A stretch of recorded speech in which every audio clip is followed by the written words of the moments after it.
again, a very warm welcome to all of you who have assembled here for the next month's meeting.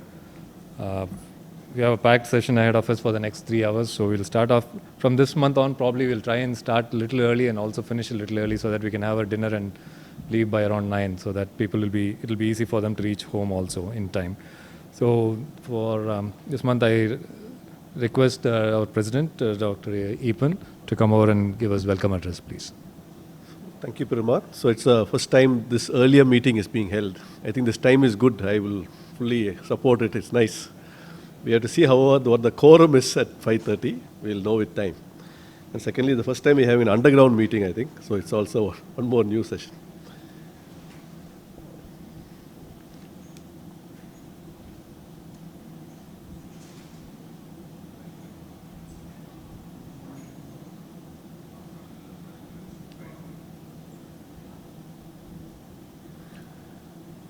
And if the projector will come on.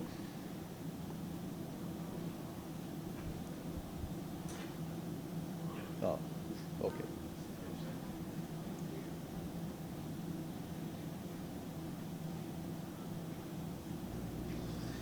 Okay, my welcome speech usually has been some cartoons, so today is not cartoons, more serious business. So this is just to say that predicting outcomes in acute liver failure is serious business and is a little bit like cricket.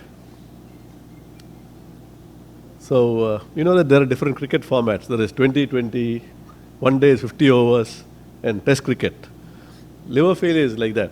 Acute liver failure patient either survives or dies within a short time. So, it's like 20-20.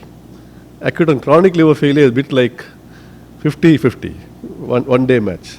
And cirrhosis is chronic liver failure. We can say it's like a test match. It may end with a draw as well. It may not be a win or fail. It's actually a high stakes game, and I checked last night the Dream 11, which I've never played, some fantasy something, which is linked to cricket. The amount of money is now, the turnover is 2,700 crore rupees. They started only some 3 years ago. Huge money. But maybe the money in liver failure for the individual patient is even higher, because it's death or life. It's a very high stake game. So, to predict this, there is static scores and dynamic scores in a ALF, and it's again like cricket. So in IPL, at the match goes on, no? One knows who is winning, or suddenly you can find that one team was predicted to win earlier, now is losing, or suddenly Kohli comes into bat and the whole thing changes in one other direction. So that's dynamic score. Static score is the start of the match. So when a patient gets admitted to the ICU, we are the experts commentating like this. I'm just saying it in another way. It's very serious business. So the experts are saying, I think Kohli will hit, or I think he will survive, like that. We are using that same logic. In fact, it's not only the experts, even the crowd knows. So crowd here is the start of the match. By the end of the match is not yet over, the home team is about to lose, people are left, because they know we're not going to win. And in fact, they're throwing some bottles on the ground and all that. So the dynamic score is very evident. It's common sense. Somebody is surviving, you know it. So thereby, dynamic scores are more accurate than the static score. And in fact, one such best study came from AIIMS Delhi.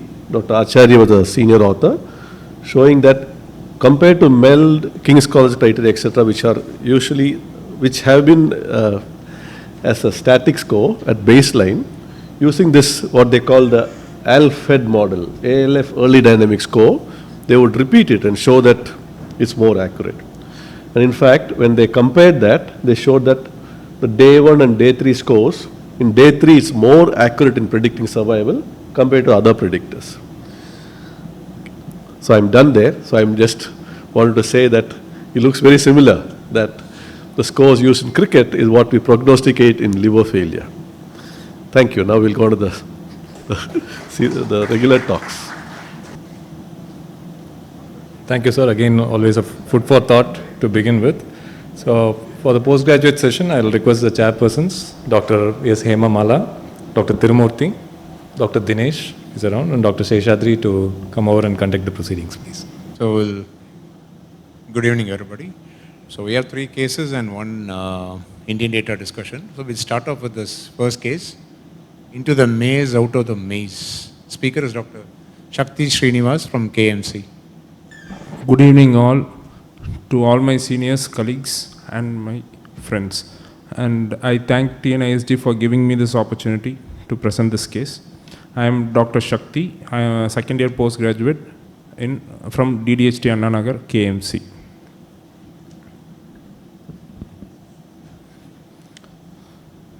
A 52-year-old gentleman came with complaints of loose stools for the past 2 years duration. Patient was, history of presenting illnesses, patient was apparently normal 2 years back, and he came with complaints of loose stools, 5 to 6 episodes per day, type 6 Bristol stool chart, large quantity, no blood or mucus, nocturnal episodes were present, 2 to 3 episodes, foul smelling, loss of weight was present, 15 kgs in 2 years, and exertional fatigue was also present. No history of abdominal pain, borborygmy, no history of any steatorrhea, no history of loss of appetite. No history of leg swelling, no history of flushing, fever, joint pain, and osmotic diarrhea. Past history, no history of any not a diabetic, hypertensive, or any thyroid disorders, asthma, or surgery. Treatment history was, he was evaluated outside, and endoscopy, colonoscopy was all done. HPV was not contributory. CECT abdomen showed a mesenteric lymphadenopathy, largest around 1 centimeter. Otherwise, it was normal study. Symptomatic treatment with antibiotics, dysmotility agents, and probiotics were given. Personal history, occasionally consumes alcohol, not a smoker. Family history, no similar illness in the family. Father had pulmonary tuberculosis, completed treatment. Mixed diet, his dietary history was mixed diet with 2,600 kilocalories and 40 grams of proteins per day. Socioeconomic history was belongs to a lower middle class as per modified Kuppusamy scale. Summary is a 52-year-old gentleman, symptomatic for 2 years, chronic small bowel diarrhea with weight loss and anemia, without abdominal pain or steatorrhea. The differentials were chronic infections like HIV, giardiasis, small intestinal bacterial overgrowth, celiac disease, lactose and fructose intolerance, drugs, and tropical sprue. Patient is, general examination is anemic with a BMI of 19, hydration was fair, no icterus, cyanosis, clubbing, no lymphadenopathy, no pedal edema, no cutaneous markers of malignancy, no cutaneous manifestations of malabsorptions were present. Vitals were stable, pulse rate was 90 per minute, BP was 110/80, respiratory rate was 14, and saturation was normal, temperature was normal. Systemic examination per abdomen was flat, umbilicus in midline, flanks free, all quadrants were moving equally with respiration, no organomegaly, no free fluid, no tenderness, bowel sounds were heard, no borborygmy. Per rectal examination, anal tone was normal, no fissures, no fistulas, no external hemorrhoids, normal fecal staining, no blood staining was present. Other systems were normal. Investigation showed HB was 9.4 and ESR was elevated 112, and he was having low albumin, it was 3. Others were all normal. Stool ova cyst parasites done on 3 consecutive days were absent. Stool occult blood was negative, viral markers were negative, USG abdomen was normal, chest X-ray was normal, MAN2 was negative, TB quantiferon gold was negative. Endoscopy, pan gastritis, multiple whitish spots were present in the duodenum. Biopsy was taken. It showed, body of the stomach showed moderate to severe chronic active gastritis and antrum severe chronic active gastritis and lymphocytic gastritis. D2 biopsy showed a effaced and blunted villi with focal borderline intraepithelial lymphocytes and moderate to severe chronic active duodenitis with surface erosions. Colonoscopy, it was done till terminal ileum and normal study. HP report was normal. This is the intraepithelial lymphocytes shown with blunted villi. tissue transglutaminase IgA was done. It was 10.4, which was elevated. Gliadin 2 IgG antibodies was done. It was 35.35. It was also elevated. And gliadin 2 IgA antibody was done. It was 49.81. The treatment patient was started on gluten-free diet, multivitamins and hematinics. Patient symptoms improved, loose stools subsided.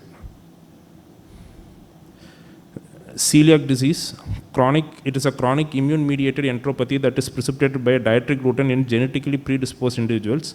Gluten is a complex of water-insoluble proteins from wheat, rye and barley that is harmful to patients with celiac disease. Epidemiology it is more common in females. Overall prevalence is only 1%. Prevalence in children between 7 to 16 years. Common in Europe, highest in Finland. In India, it is highest in Punjab. Temporal association of diarrhea with introduction of wheat products at weaning may be present. Glutens, it is contains of prolamins and glutenin, which is storage forms of storage proteins. And in the prolamins of wheat are known as gliadins. And gliadins have 4 major fractions. It is alpha, beta, gamma, and omega. All 4 fractions are responsible for symptoms. Mainly it is a T-cell mediated disease where it causes T-cell activation, and this T-cell activation activates both innate and adaptive immunity, and which causes destruction to the tight junctions of the enterocytes. And 90% of intraepithelial lymphocytes are alpha and beta T-cell receptors. In celiac disease, there is a 6-fold increase in gamma and delta T-cell receptors, which is a hallmark of the disease. This is the thing, this is the flowchart in which it shows the multifactorial causes of celiac disease, where the environmental factor and genetic predisposition and gluten, which causes activation of both innate and adaptive immunity, which causes the symptoms for the patients. This is the modified Marsh classification of celiac disease, where intraepithelial lymphocytes should be present more than 40, and with crypt hyperplasia and villus atrophy should be present. Clinical features are divided into classical and non-classical. Classical are diarrhea, steatorrhea, weight loss and nutritional deficiencies. Non-classical are anemia, fatigue, abdominal bloating, discomfort, osteoporosis and infertility. The extraintestinal manifestations are hematological, which is anemia, hemorrhage and hyposplenism. Skeletal are osteopenia, osteoporosis, osteomalacia, osteoarthropathy, pathological fractures. Neurological are ataxia, peripheral neuropathy, seizures and demyelinating CNS lesions.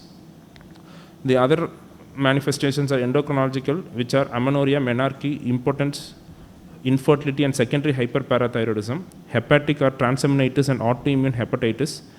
Atrophy, weakness and ecchymosis. Cutaneous manifestations are ecchymosis, petechiae, edema, dermatitis herpetiformis and follicular hyperkeratosis. Associated conditions are dermatitis herpetiformis, autoimmune thyroiditis, insulin-dependent diabetes mellitus, rheumatoid arthritis, Sjogren's syndrome, IgA nephropathy and Down syndrome.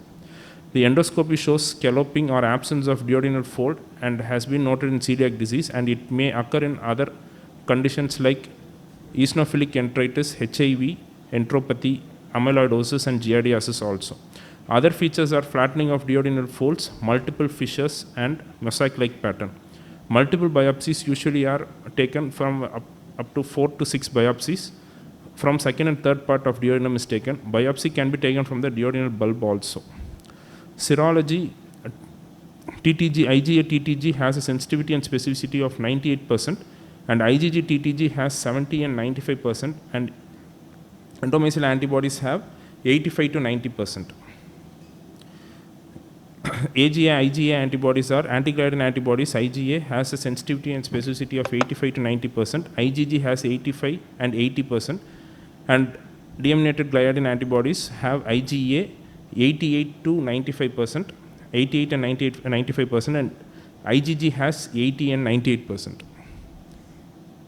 Treatment is gluten-free diet. Hidden gluten present in processed food should be avoided, such as in ice creams, pasta, sausages, and fish sticks, nutritional supplements, and glucocorticoids, and in glucocorticoids are given in conditions to subside the symptoms, and in these conditions when we retrieve the glucocorticoids, these symptoms relapse for these patients, and it causes, when it is given repeatedly, it gives adverse effects of glucocorticoids, and monitoring of patients should be done every 3 to 6 months for nutritional supplementation and to monitor the symptoms, and repeat biopsy is taken after 2 years. This case is mainly presented for the prevalence in South India. This is a multicentric study, a meta-analytic study, where it showed only 0.1% prevalence in South India. That's why we presented this case. Thank you, sir.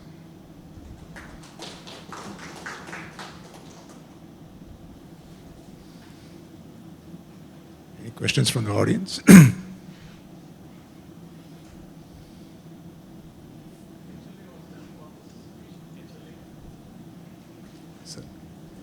HLA, DQ. No, sir, we didn't do that for this patient. Patient was. So there.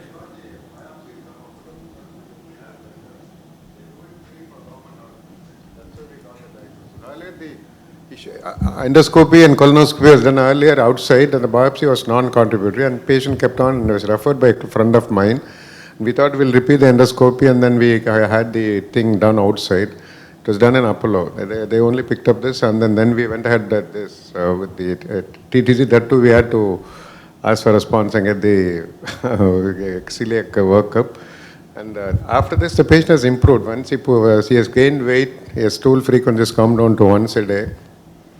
Just because we had never come across this kind of cases, and that is the reason we present this case. Exactly, sir. HLA is not required for everyone. I mean, I'm just curious because there is a study where Dr. B.S. This biopsy itself was a big thing for us. That's That's the reason. They are doing HLA free for patients there. Very uncommon to have in our population. Doing anti-TTG for many patients, chronic diarrhea, yet to get one positive. What was the origin of this patient? Where are they originally from? Sir, basically they are from Palakkad, sir. He's 52 years. From 10 years he's in Chennai only, sir.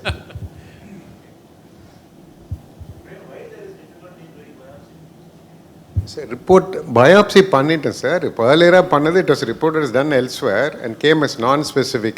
அப்புறம் normally we send it to KMC and we expect on diagnose doesn't come proper. Since the patient is suffering for a long time, we send the case to Apollo for as a special case. The biopsy report from Apollo only picked up these findings, and then we went ahead with celiac disease serology, sir. Because in KMC we don't. A lot of limitations are there, so that's the reason. This patient had dietary triggers. Usually our diet is predominantly rice eaters, no? Both Palakkad and here. Sir, rice is, actually he eats barota, sir. Predominantly, I asked his diet, he eats predominantly barotas. At morning and night he needs barota, it seems. Now we have avoided that, sir. Patient symptoms have come down. From 55 it has again raised to 60, sir, in 3 months. And D2, you saw scalloping? Any effacement of folds were seen? Endoscopy? No, sir. In that Such old a whitish endoscope- specks were seen. But, yes, sir. But in old, they put the pictures. In that picture, scalloping was not seen. Outside it was done, sir. You saw them.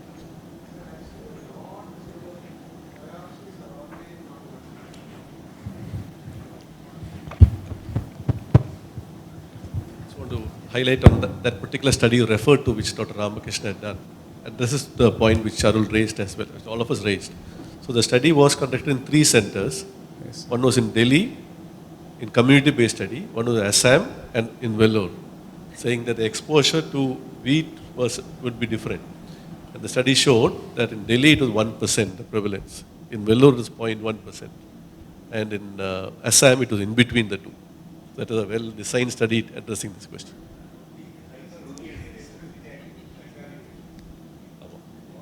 No, I know, but this is a community. Vellore, mostly it is Bengali-based patients, not South Indian patients. No, the study was not a hospital-based study, it was a community-based study. Hi. See, I'm a little not sure about the diagnosis because I mean, having been in the UK and seen a lot of celiac, the TTG value here is not very high. It is just above normal. And as far as you could see, there were no evidence of any scalloping, nodularity or anything like that in the endoscopic pictures. And the histopathology, what grade do you classify it in modified Marsh? Sir, actually, they didn't give us the number of intraepithelial lymphocytes, sir. So exactly, no, that is not required. It's only raised means you get one already. So what grade? You put your modified Marsh, right? So what Yes, grade you're going Villus atrophy alone was there, sir. So when I read that report of the histopathology, it almost felt like as an afterthought, the borderline, you mentioned that the intraepithelial lymphocytes are borderline. So usually by the time you reach villus atrophy, there will be lot of lymphocytes. They will have no hesitation in saying there is lot of intraepithelial. So what I am trying to highlight here is antigliadin antibody is not very specific. It is very non-specific, and there is nothing pathognomonic for celiac disease. It is mostly a diagnosis based on multiple things, starting from clinical features, endoscopic appearance, biopsy, serology, and finally response to treatment and documenting resolution of histological changes and serology. So that is how you make the diagnosis, especially when there is doubt. So in this patient, you see that report, no? Focal borderline intraepithelial lymphocytosis. So that to me is not very characteristic of celiac disease. So the patient may still have gluten enteropathy or gluten sensitivity as a result of, it's like an allergic phenomenon, as a result of which there may have been changes, and yes, he will respond to a gluten-free diet. Okay. No, but Dr. Srinivas, the number of intraepithelial lymphocytes is raised.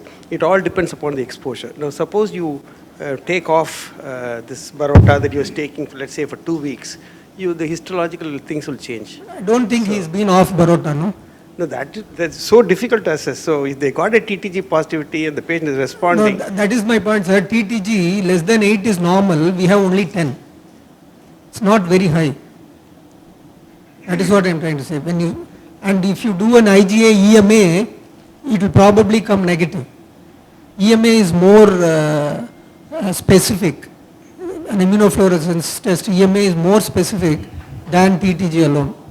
So usually in UK we used to do TTG, and if positive we used to confirm it with an EMA.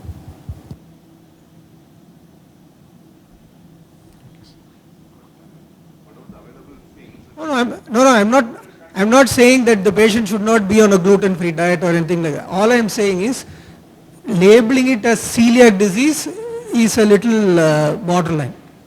That's all. I know we are all excited that we found a celiac in a South Indian male patient. I have not come across any since I came back 11, 12 years now. None of our local people are coming as celiac disease. The few patients that I have picked up are usually from the northeast. The point is management remains the same essentially, whether it's a gluten hypersensitivity or celiac disease. The reason is because the patient was running around for many years to many doctors, and that is the reason. Got the diagnosis. Somehow yes, symptomatically it's become much better now. Yeah. Diarrhea episode have stopped and he's gained weight, he's comfortable, he's happy. That's the only thing we made. Essentially, it's made a difference finally. I call on the next speaker. Topic is non-toxic megacolon, a rare presentation of IBD. The speaker is Dr. Akhil Chaudhary from SRMC. Good evening to one and all, respected dignitaries and respected doctors. I am Dr. Akhil from Department of Surgical Gastroenterology from SRMC. So today I am going to present an interesting case about non-toxic megacolon, a rare presentation of inflammatory bowel disease. I would like to highlight the history of the patient first. The history starts when the patient, who is a 44-year-old male, who was having chronic diarrhea since 2013 on alternative medicine, decided in the month of November that he had to visit allopathic because his symptoms were not subsiding and he was not happy with the treatment he has received till then. So At that time, his main complaints were chronic diarrhea, small volume with mucus and occasional blood stain. Nocturnal symptoms were present where the sleep of the patient was disturbed. Along with that, he has noticed that he is starting to lose weight. The quantity was not mentioned, and there was no other history of tenesmus or urgency. Labs at that time, this was all done in an outside hospital. So the labs at that time was occult blood positive, CRP was 37.7, the CEA was 2.3, and with this report, the patient was subjected to colonoscopy. The colonoscopy report was throughout colon up to cecum, diffuse erythema was noted, loss of vascular patterns, erosions, and pseudopolyps with surface erosions in ascending, transverse, and descending colon noted. The impression was inflammatory bowel disease, ulcerative colitis, Mayo score 2. These were the images of the colonoscopy report. Following this, the histopathology biopsies were taken. The diagnosis was like ileum, mild chronic ileitis, cecum till rectum, chronic active proctocolitis with ulceration, Nancy histological grade 4. Impression features are suggestive of ulcerative colitis. Following this, the patient received the treatment as per the date-wise management. On 15 November, he started, the initial treatment he received was to start on mesocol tablets oral, azathioprine and methylprednisolone. 2 weeks later, he was on regular follow-up. 2 weeks later, the prednisolone dose was increased and was put on tapering, and rest was the same. During all this while, since the start of treatment till January, the patient's symptoms remain unchanged. His stool frequencies at an average of 10 to 12 per day, the quantities were minimally changed and the nocturnal symptoms were present. So in the month of Jan, he was stopped on steroids. So his symptoms was like mild change in stool frequencies, nocturnal symptoms still present. Following which, in the month of March, he has continued the same treatment till March. So in the March, he visited SRMC. So he was referred to medical gastroenterology department. So at the time of presentation, the documented history was he was complaining of stool frequencies of about 8 to 9 episodes and nocturnal episodes of 2 to 3, and fecal calprotectin was greater than 1800 microgram per milligram, and his albumin was 2.4. Following which he was put on the following treatment of high dose of prednisolone. Mesocol enemas were started to the patient, and the mesocol tablets were given, and azathioprine is continued. So he again visited after 2 weeks. The CRP was 4.9, but stool frequencies were unchanged. Consistency was better, and the quantity was decreasing. So on 29th of March, almost being 20 days since the treatment started, his stool frequencies has seen a significant change of 50% drop in the episodes from 4 to 6 per day. Prednisolone was still being continued and was started on tapering dose, and he was continued on azathioprine and mesocol. Following in the April, since 20 days since the last follow-up, his stool frequencies still remain unchanged. His CRP was 19, fecal calprotectin was high, and he started to lose weight of around 2 kilos. Predmet was on tapering dose, mesocol was continued, so patient was planned to start on biologicals. Vaccinations were given. Following vaccinations, adalimumab 160 was given to the patient 2 consecutive days, 80-80, and he was told to continue on azathioprine, and the next dose was subjected for after 2 weeks.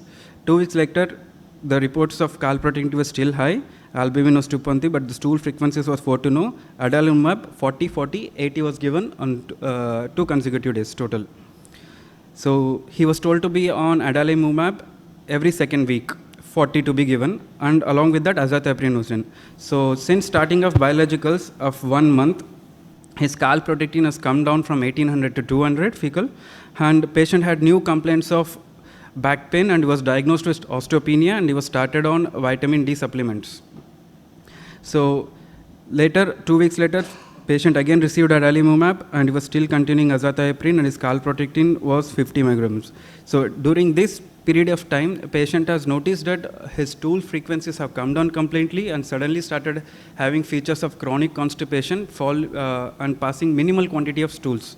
So finally, in the month of August, patient was admitted because he had severe pain in abdomen, constipation was present, and nauseated, unable to tolerate oral food.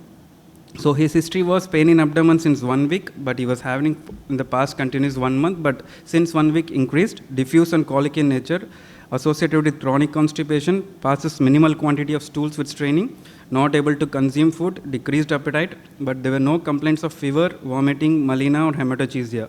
So his examination, he was afebrile, his vitals pulse were 80 beats per minute, blood pressure 110/70 millimole mercury.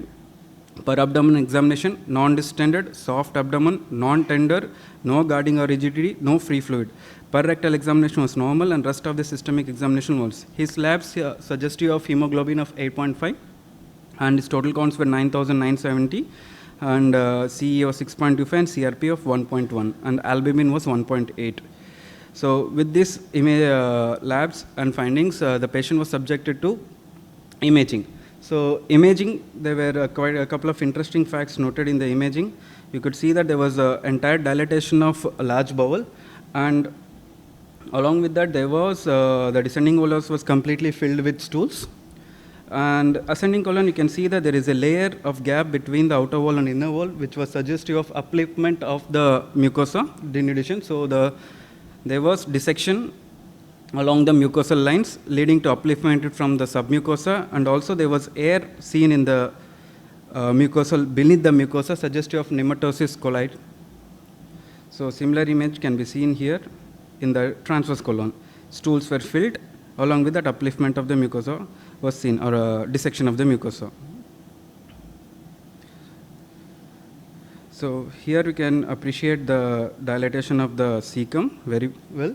Along with that, dissection of the mucosa. So the other part which we have noticed in this patient was there was a collapse of the sigmoid rectum, sigmoid and the biliary part. So since there was collapse of the distal bowel, we thought that could it be some part of pathology which is causing the compression of the distal bowel, intraluminal thing. So patient was suggested to sigmoidoscopy. Sigmoidoscopy was suggestive of normal architecture with a decreased in vascular patterns. Not much impression could be made out of it. So since patient was still in pain, and but his features were not fitting into either elective indications for surgery for ulcerative colitis or emergency indications. So we offered the surgery and patient underwent a subtotal colectomy with ileostomy. The intraoperative findings were entire colon from sigmoid to cecum grossly dilated. Cecum was measuring more than 15 centimeter, and the transverse and the descending colon are clothed by omental adhesions. Descending colon was fibrotic, suggestive of lead pipe fibrosis, having fibrotic adhesions to gerontophagia, minimal ascites. Rectum and distal sigmoid colon relatively spayed. Multiple mesenteric lymph node present, no obvious growth or stricture noted. So this was the post-operative specimen. You can clearly see that there is dilatation of the entire sigmoid colon, transverse colon and descending colon. The lead pipe appearance of the descending colon can be clearly appreciated here. So on cut opening the specimen, we have noticed that there is a lot of nodularity and the pseudopolyp type of appearance in the gross. Along with that, there is abrupt change in the pathology in the distal part of the bowel. So on closure appearance, you can see that there is abrupt cutoff of change of appearance like distal sigmoid part along the descending colon. If you see, there is a change in the morphology of the disease pattern. And this was the right side image was very classical appearance of ulcerative colitis with multiple pseudopolyps and nodular appearance. So on looking at it from the closer aspect, we have noticed that the distal part looks fine, but the proximal aspect, you can see there are nodules, you can see there are cavities around here. So the interesting part was the cavities here were loaded with stools. So the stools have dissected the mucosa, entered beneath the mucosa, and the mucosa has grown over it. So this was the interesting finding noted in the case. And the histopathology was, this area is the fecal matter and the surrounding mucosa was seen. So the final histopath report was the histological features are suggestive of inflammatory bulbous focal low-grade dysplasia, gland showing evidence of cryptitis and cryptic abscess, inflammation involving muscularis propria, focal area showing gland crowding. So we have a couple of references noted for this. So the distal aspect of the colon not having the disease, there have been papers which suggest that this can be labeled as rectal sparing type of ulcerative colitis. However, there are two specific papers which talk about it more frequently. The first paper, that's clinical characteristics and prognosis of patient with ulcerative colitis, initial diagnosis, it was in the 2021 which was published.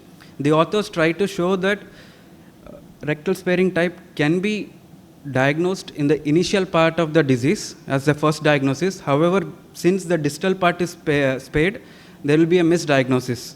People can miss ulcerative colitis diagnosis because the distal part of the bowel is not involved. Second one, paper here, they have noticed that people who are on treatment, initially started on treatment or who received enema form of treatment or on prolonged steroid treatment, there they have noticed that there is regression of the findings in the distal part of the bowel. The normal architecture of the bowel is restored. This is what it is seen around 40% of the patient who is on treatment who received mesocolonema. Again, this paper was published in the year 2017. And regarding the submucosal ficcolith, it is not mentioned in the literature in ulcerative colitis, but there are papers which are seen that it is more commonly seen in appendicitis usually. In appendicitis, the ficcolith blocking the appendix can dissect into the mucosa and later on present as a submucosal mass.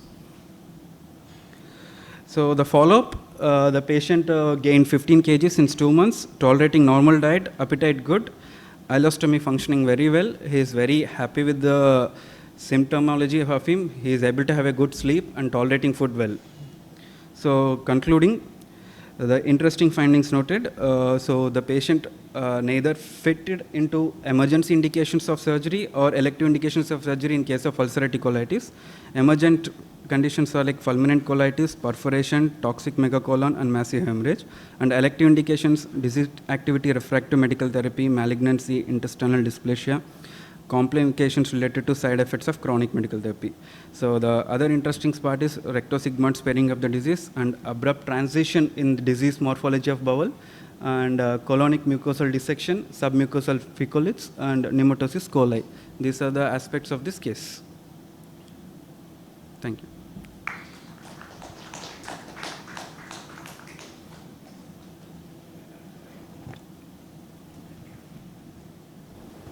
What did the initial colonoscopy show? Initial colonoscopy showed. Was the distal segment involved or not?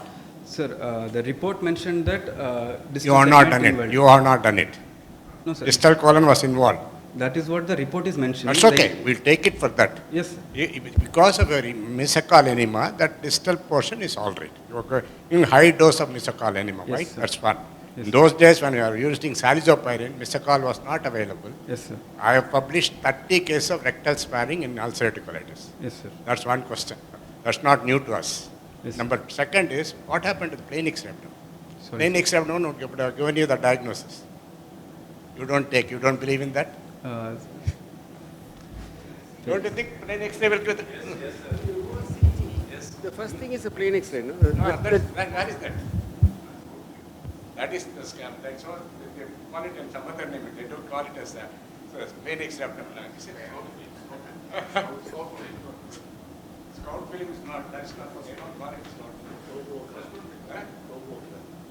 Sky, I get something else they call. I don't remember. Generation gap, sir.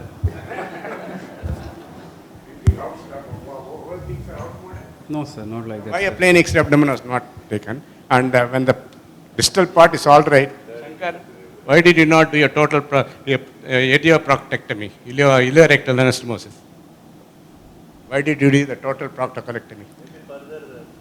No, we can always look at the give an enema and patient will be comfortable. No, sir. Enemas were given during the course of admission, sir. No, that's not I'm saying. You could have done ileorectal anastomosis. Why ileostomy? No, sir. We plan because we were not sure of the total condition of the patient. Entire colon was dilated. Sir, No distension. his albumin was 1.8. If you had done ileorectal anastomosis would have leaked. So, we want to cure the patient temporarily because he was suffering so much. why we are presenting this case is he had features of megacolon, but absolutely no toxicity. So I want to ask from your gastroenterologist, how will you label this? Patient is having, his main symptom is crampy abdominal pain, something like a colonic obstruction, no toxicity, and CT showed a completely dissection of the colonic mucosa, submucosal dissection, with fecal matter creeping into the submucosa and a lot of air, nematosis. So just want to know whether you guys have seen this kind of picture. I have seen one case of toxic megacolon and ulcerative colitis. That patient symptomatically improving, but he continued to have pain and fever. He had symptoms of fever and pain. And there's no toxic features, external toxic features. It may be because of steroids. You suppress the immunity, maybe because of steroids. No, probably the normal distal segment, it might be acting something like a stricture or a functional obstruction. The rest of the colon has lost its tonicity, maybe absence of peristaltic movements, and this is acting as a normal peristaltic segment. That could be one explanation. I agree. What you have done is absolutely correct. I'm not questioning you. Why you are not in the ilioproctor? You have got the answer. That's fine. Thank you. Tami, regarding biological, since you mentioned, see, recently, must be all of them, I've been using this orally acting biological, tofacitinib. It is giving excellent results.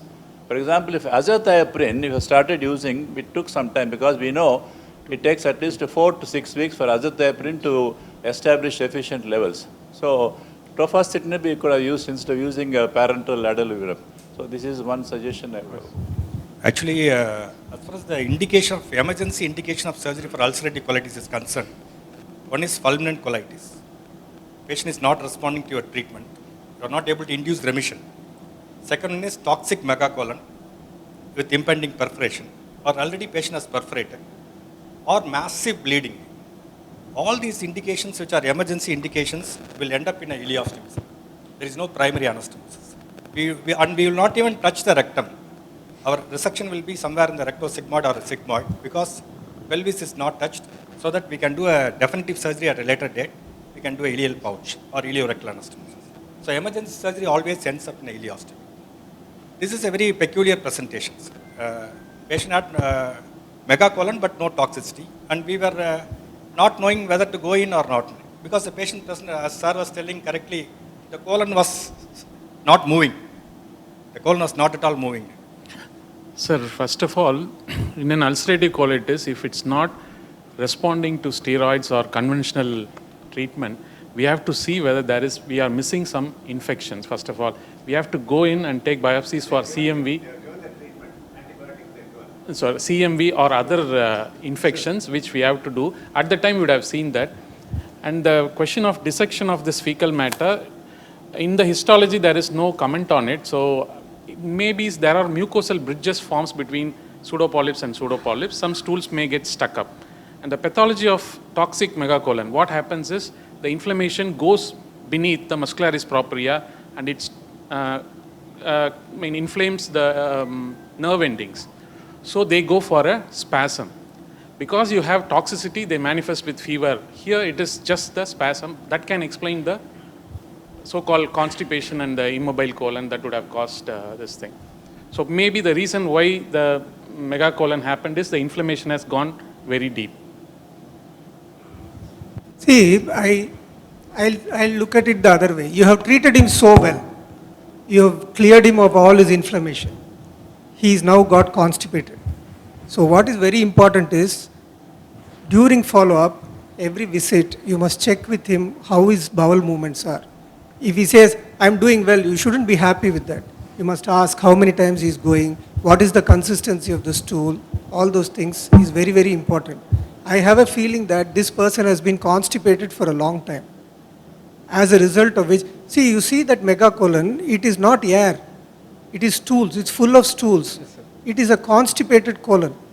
So, over a period of time, because of that fecal loading, it has dilated and dilated and dilated, and already it is weak.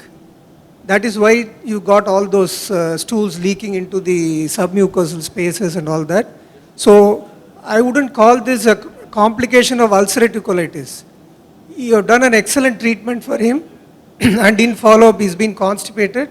If that had been picked up probably a little earlier, you might have treated him with some polyethylene glycol or something so that he was going properly and he would have been fine. General practitioners write Lomotil. Lomotil you should not write. You should not write bowel binding agents in ulcerative colitis. If you put a bowel binding agent, you will get these problems, right? That's the reason. Thank you. No, it was a nice presentation. The patient was suffering so much that he told, I would like to live with ileostomy. I'm very happy with the ileostomy.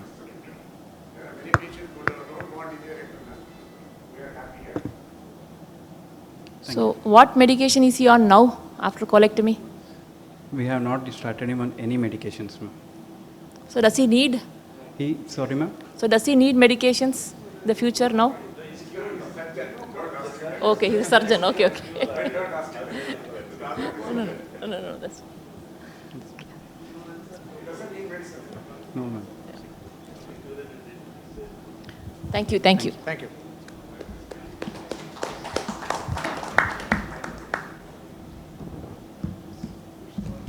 So next we call upon Dr. Aravind from Global Hospitals, unveiling the enigmatic liver tumor. Good evening, everyone. I'm Dr. Aravind from Gleneagles Global Health City, Chennai. And today I'm here to present one of the interesting patients who we came across last month. She was a 72-year-old woman who's a known case of systemic hypertension and hypothyroidism on treatment, presented with intermittent episodes of right hypochondrium pain for 1 month with associated anorexia and weight loss of 5 kgs over the past 1 month.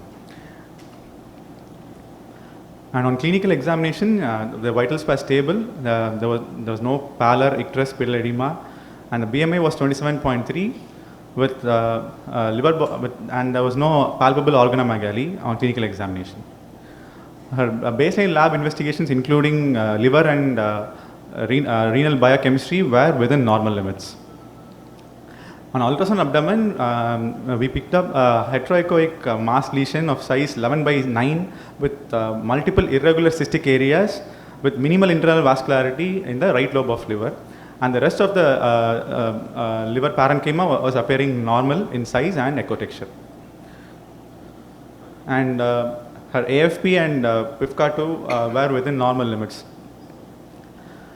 So a CCT abdomen triphasic study, it revealed a huge mass of size 11 by 11 centimeters involving segment 5, 7 and 8, which was very well defined with peripheral arterial enhancement, which was progressively enhancing in portal and hepatic phase as well. So there's a huge hypodense lesion in the liver with peripheral arterial enhancement, which was progressively enhancing in both portal and hepatic phase and in delayed phase as well. So the differential diagnosis of hypervascular lesions of tumor that we commonly come across are hepatocellular carcinoma, liver metastasis, and intrahepatic cholangiocarcinoma and hepatic hemangiomas. So in ultrasound, hepatic hemangioma will appear like a well-demarcated homogeneous hyperechoic mass. And in case of fatty liver, it may appear hypoechoic relative to the background of hyperechoic bright signal from the surrounding parenchyma. In CT, it will appear as a well-demarcated hypodense mass on pre-contrast study. And in contrast study, there will be a centripetal pattern of filling in with hyperenhancement, peripheral nodular hyperenhancement. In hepatocellular carcinoma, in ultrasound, usually will be having a poorly defined margins with coarse and irregular internal echoes. And in CT, classically we see arterially enhancing lesion with portal phase washout. But we do see patients with hepatocellular carcinoma with progressive enhancement in portal and hepatic phase as well. And next one is the liver metastasis, which are sort of two types.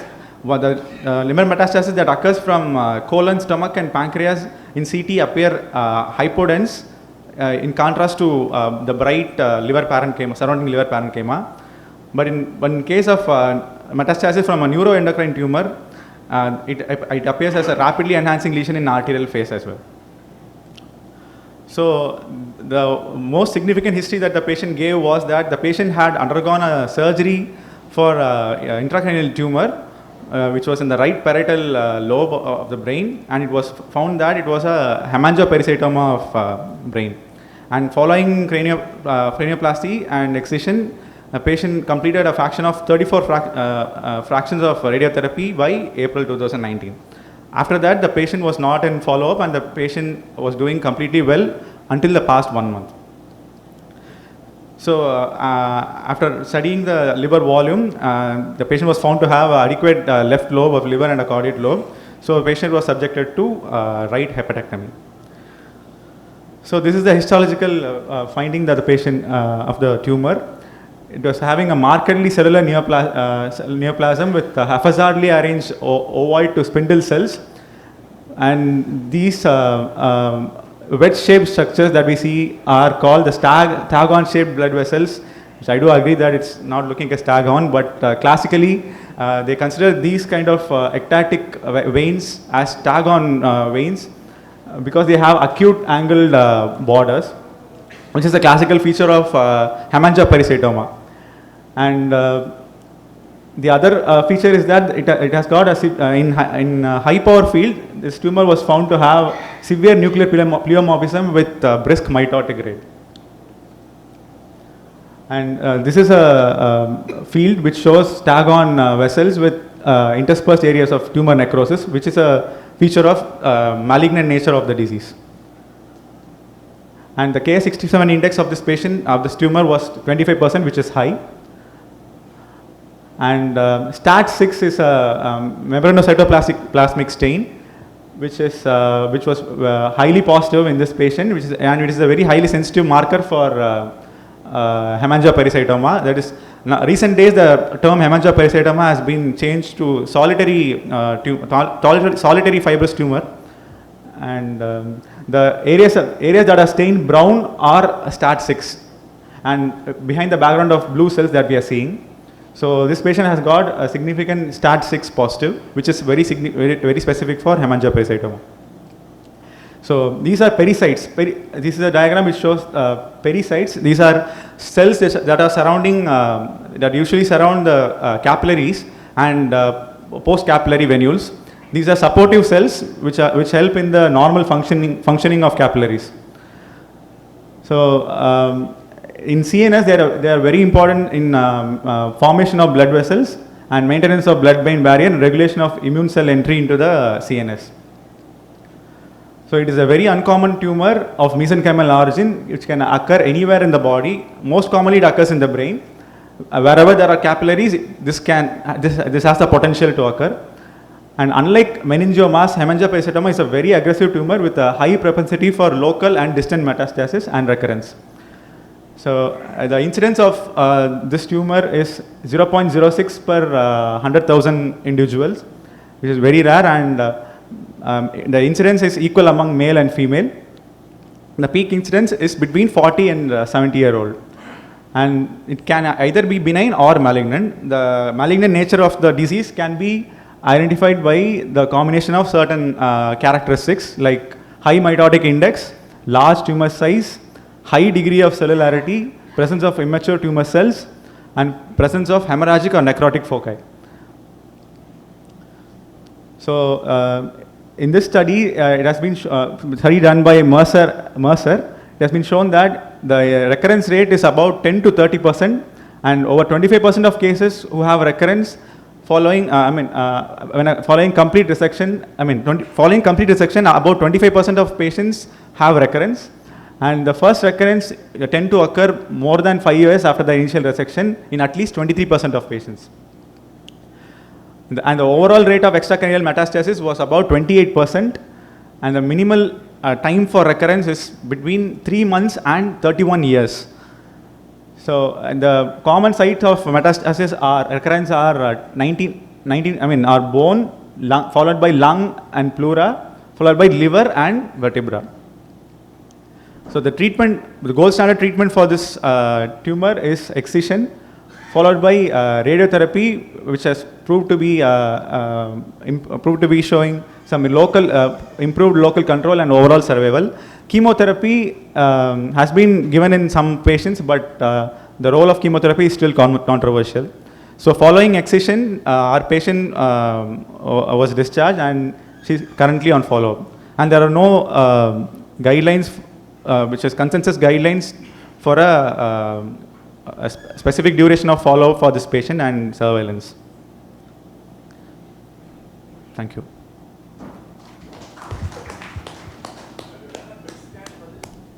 Yes, sir. We did do a PET scan for this patient, and MRI brain was done initially because it was a primary from the brain initially.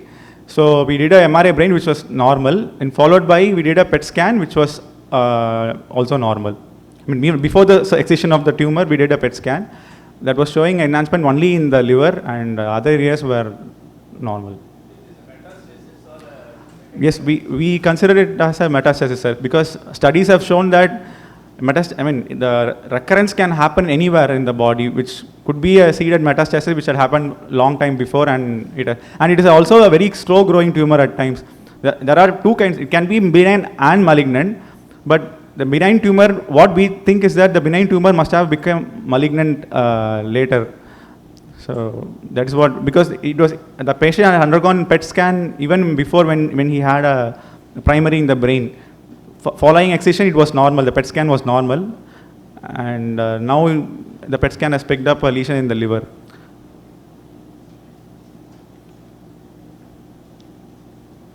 Thank you. Hemangioperistomoma is a very aggressive tumor. Yes, sir. And you are also saying that this is a slow-growing tumor. Yes, sir. That is the paradox here, sir. It's a spectrum actually, sir. Hemangioperistomoma, it can be a benign and can be malignant as well. It can be an indolent tumor, it can grow very fastly as well. But this is a malignant variety that we had found in this patient. And this particular patient, after the neurosurgery, did he receive any adjuvant therapy? No, sir. Have you compared the histological slides of the cranial tumor with the liver tumor? Was it looking similar, or because the previous brain one? Because sir was asking whether it could be a second primary. If there is a histological non-resemblance, then this could be a second primary also. Yes, sir. That is a possibility, sir. So you have to sit with the pathologist and analyze that. Since the studies have shown that the recurrence rate the disease recurrence can occur even very late, so we didn't actually get the chance to compare the previous slide that was, the biopsies from brain to compare with the current liver biopsy. But given a chance, we would also do that, sir. Okay. There is I think seniors will agree that there is a old aphorism in medicine. Beware of a one-eyed old lady with a huge liver. Because melanoma of the eye, they would have done an enucleation. And years later, patient comes with the liver metastasis. So these are all, melanoma is also known for, it's an aggressive tumor. It's also known for its spontaneous regression and all. So these are all very funny tumors. Okay. We cannot predict the kinetics of tumor. So I had one patient, when I was doing the endoscopy, everything was brownish. I thought patient has taken some coffee or something. So biopsy came as melanoma. And I could not get the history. He had nothing. Stomach.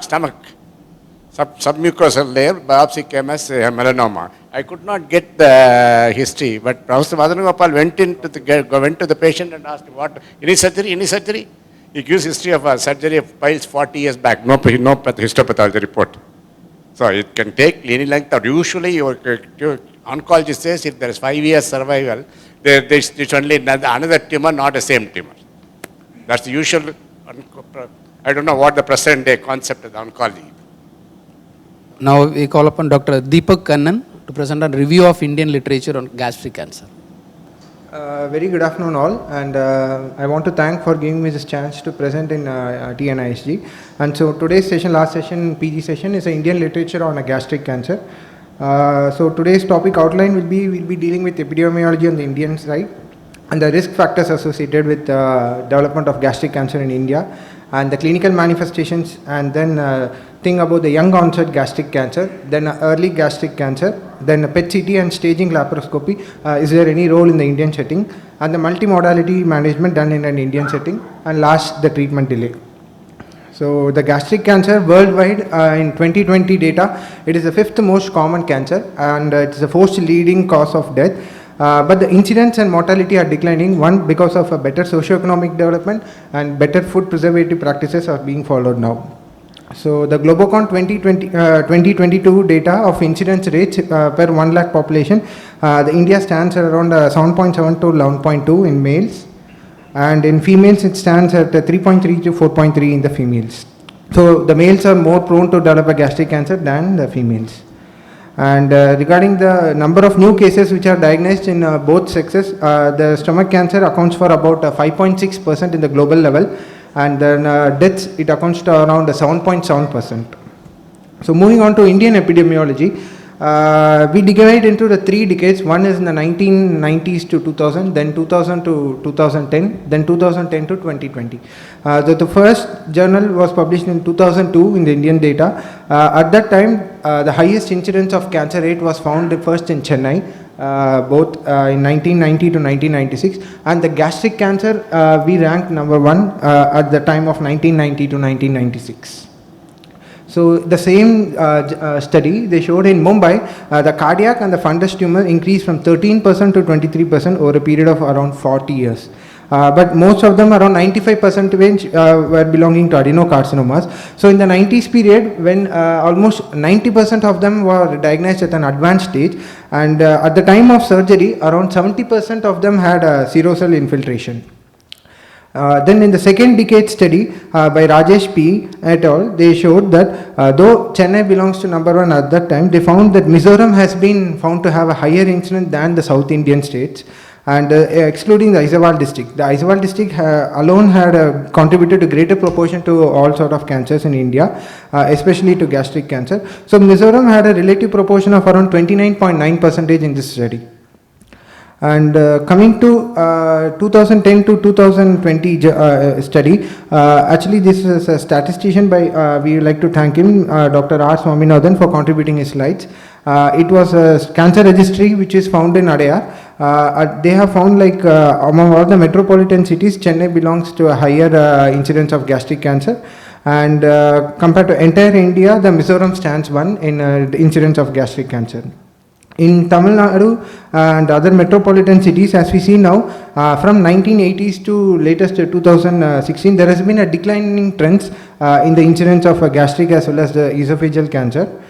And both in males and females, as we see that the incidence rates has been coming down thanks to better advancement and early detection. And regarding the crude incidence rate by district wise, in the year 2016, it has been found that Chennai had ranked number 1 in crude incidence of gastric cancer, followed by Tanjore.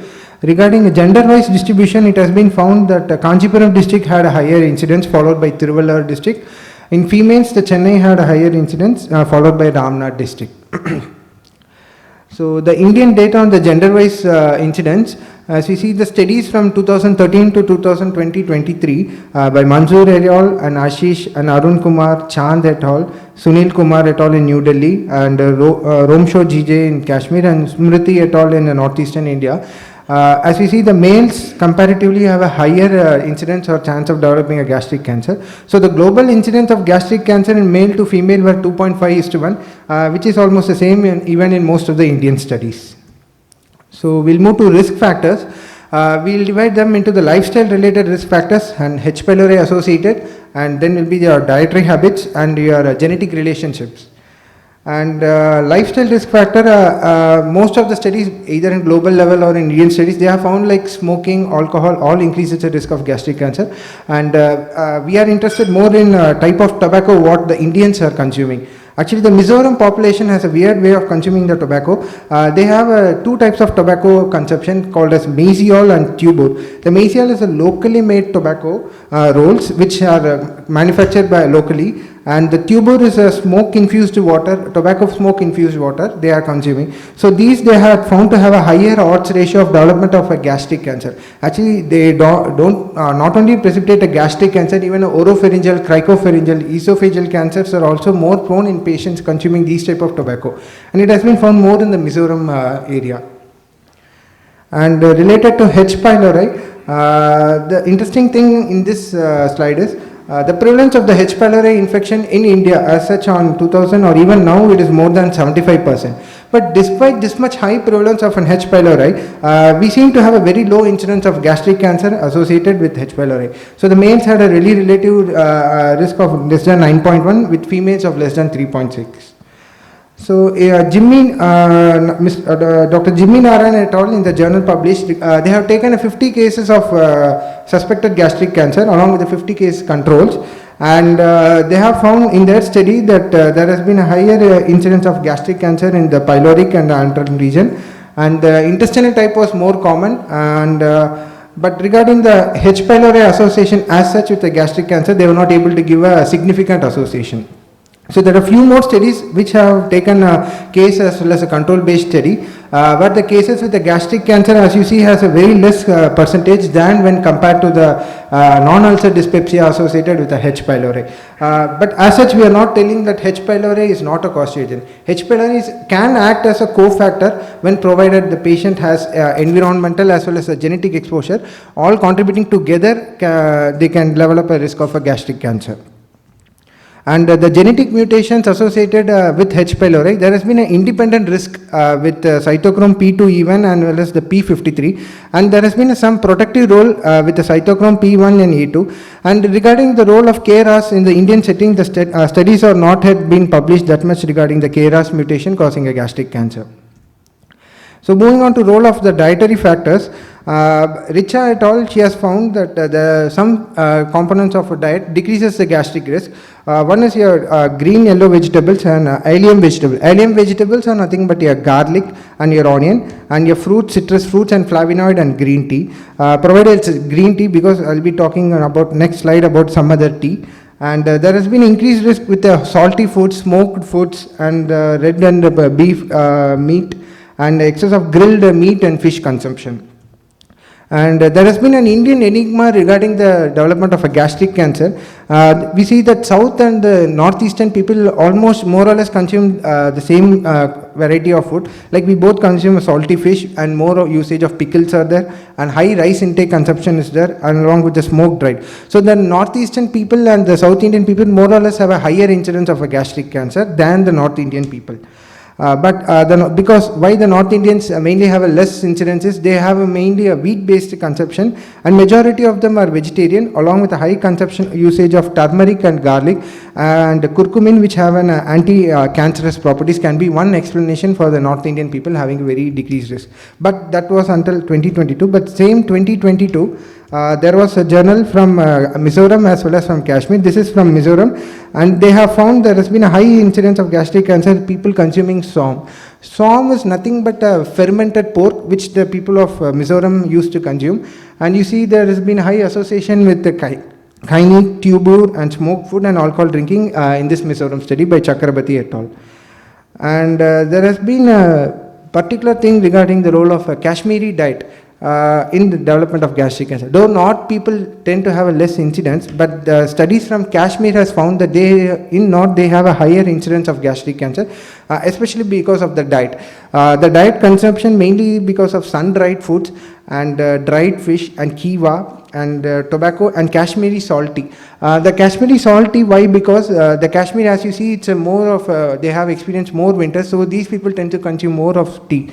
But the interesting thing about the tea is they consume the tea with more of salt, that is they add more of sodium bicarbonate in the tea, and that could be one reason contributing to the risk of the gastric cancer.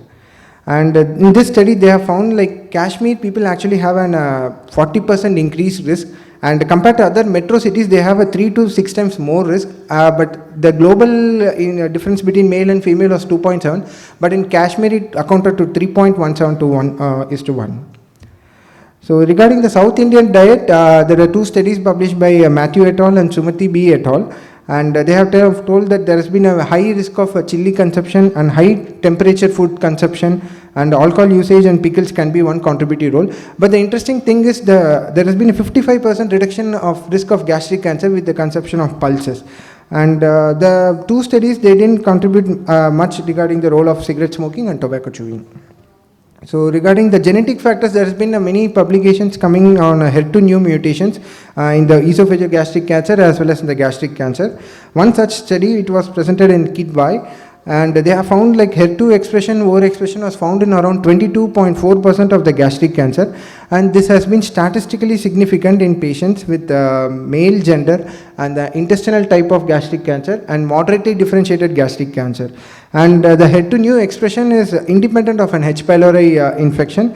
Why HER2/neu expression is very important is there has been new role for trastuzumab therapy, and these people have a better chance of survival around 13.11 months in a study done than compared to existing conventional treatment. They had around 10.5 months of treatment duration.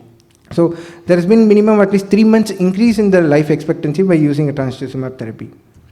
And this study, as you see in the arrows, they are showing that there has been a high risk of intestinal expression of HER2/neu, along with moderately differentiated cells have more expression of than HER2/neu. And the newer studies coming regarding the role of ADHB1 and ALDH2 genes has been published in 2022 in West Bengal, where they have taken all the gastric cancer patient retrospectively collected data, and they have conducted samples from the blood, and they have done a restriction fragment length polymorphism, and they have found that there has been a more incidence of gastric cancer on patients with ADH1B and ALDH2 genes. So moving on to clinical presentation in the Indian scenario, the presentation as such, the most common presentation in all these studies is abdomen pain, contributing roughly from 40 to 60%, followed by vomiting. As such, the presentation of a gastric outlet obstruction, most of the Indian studies has not been commented except the Sunil Kumar et al., which is from AIIMS, New Delhi. But second most common symptom is a vomiting, followed by loss of appetite and weight loss. And regarding the location of the tumor, there has been a more distal presence of a tumor, that is the antropyloric region has been the most common site for location. As we see in 2022 in New Delhi, as well as in Himachal Pradesh study, as well as in northeastern state and in West Bengal. But in Kashmirian study, they have found that they have been having a more incidence of presence in the body. From second decade, it has been shown that though previous decades they had more of a distal type of tumor, studies are emerging there has been a more increase in the proximal type of location of a gastric cancer. Why? Because the cardiac tumors are mostly related to the obesity as well as the GERD. So metabolic syndrome does have some role in development of a gastric cancer, and the most of the distal tumors are accounting on around 18% globally also. And this is the registry from Adayar Cancer Institute, where they found equal incidence of both in the cardiac as well as in the body of stomach, around 17.6 and 17.9%. And regarding the type of tumor, as we see, there has been a mixed result, like we can't predict which is most common in most of the studies done in India. They have found equal amount in the intestinal type or in the diffuse type, as we see in the slide, from Kashmir, West Bengal, Himachal Pradesh, as well as 2 studies from West Bengal. One interesting thing about the young age of gastric cancer in the Indian scenario, this has been published by Udip Maheshwari from Northeastern, that they have found, from Kid Y, that out of 2,735 patients on retrospectively basis they have collected, and they have found 63 patients among them were in the younger age, and they have been accounting to around 2.5% in the study, with the mean age of presentation was around 24.9 years, with a male to female ratio of around 2.5:1. And there has been a positive family history around 14%, with the smoking history was 51%.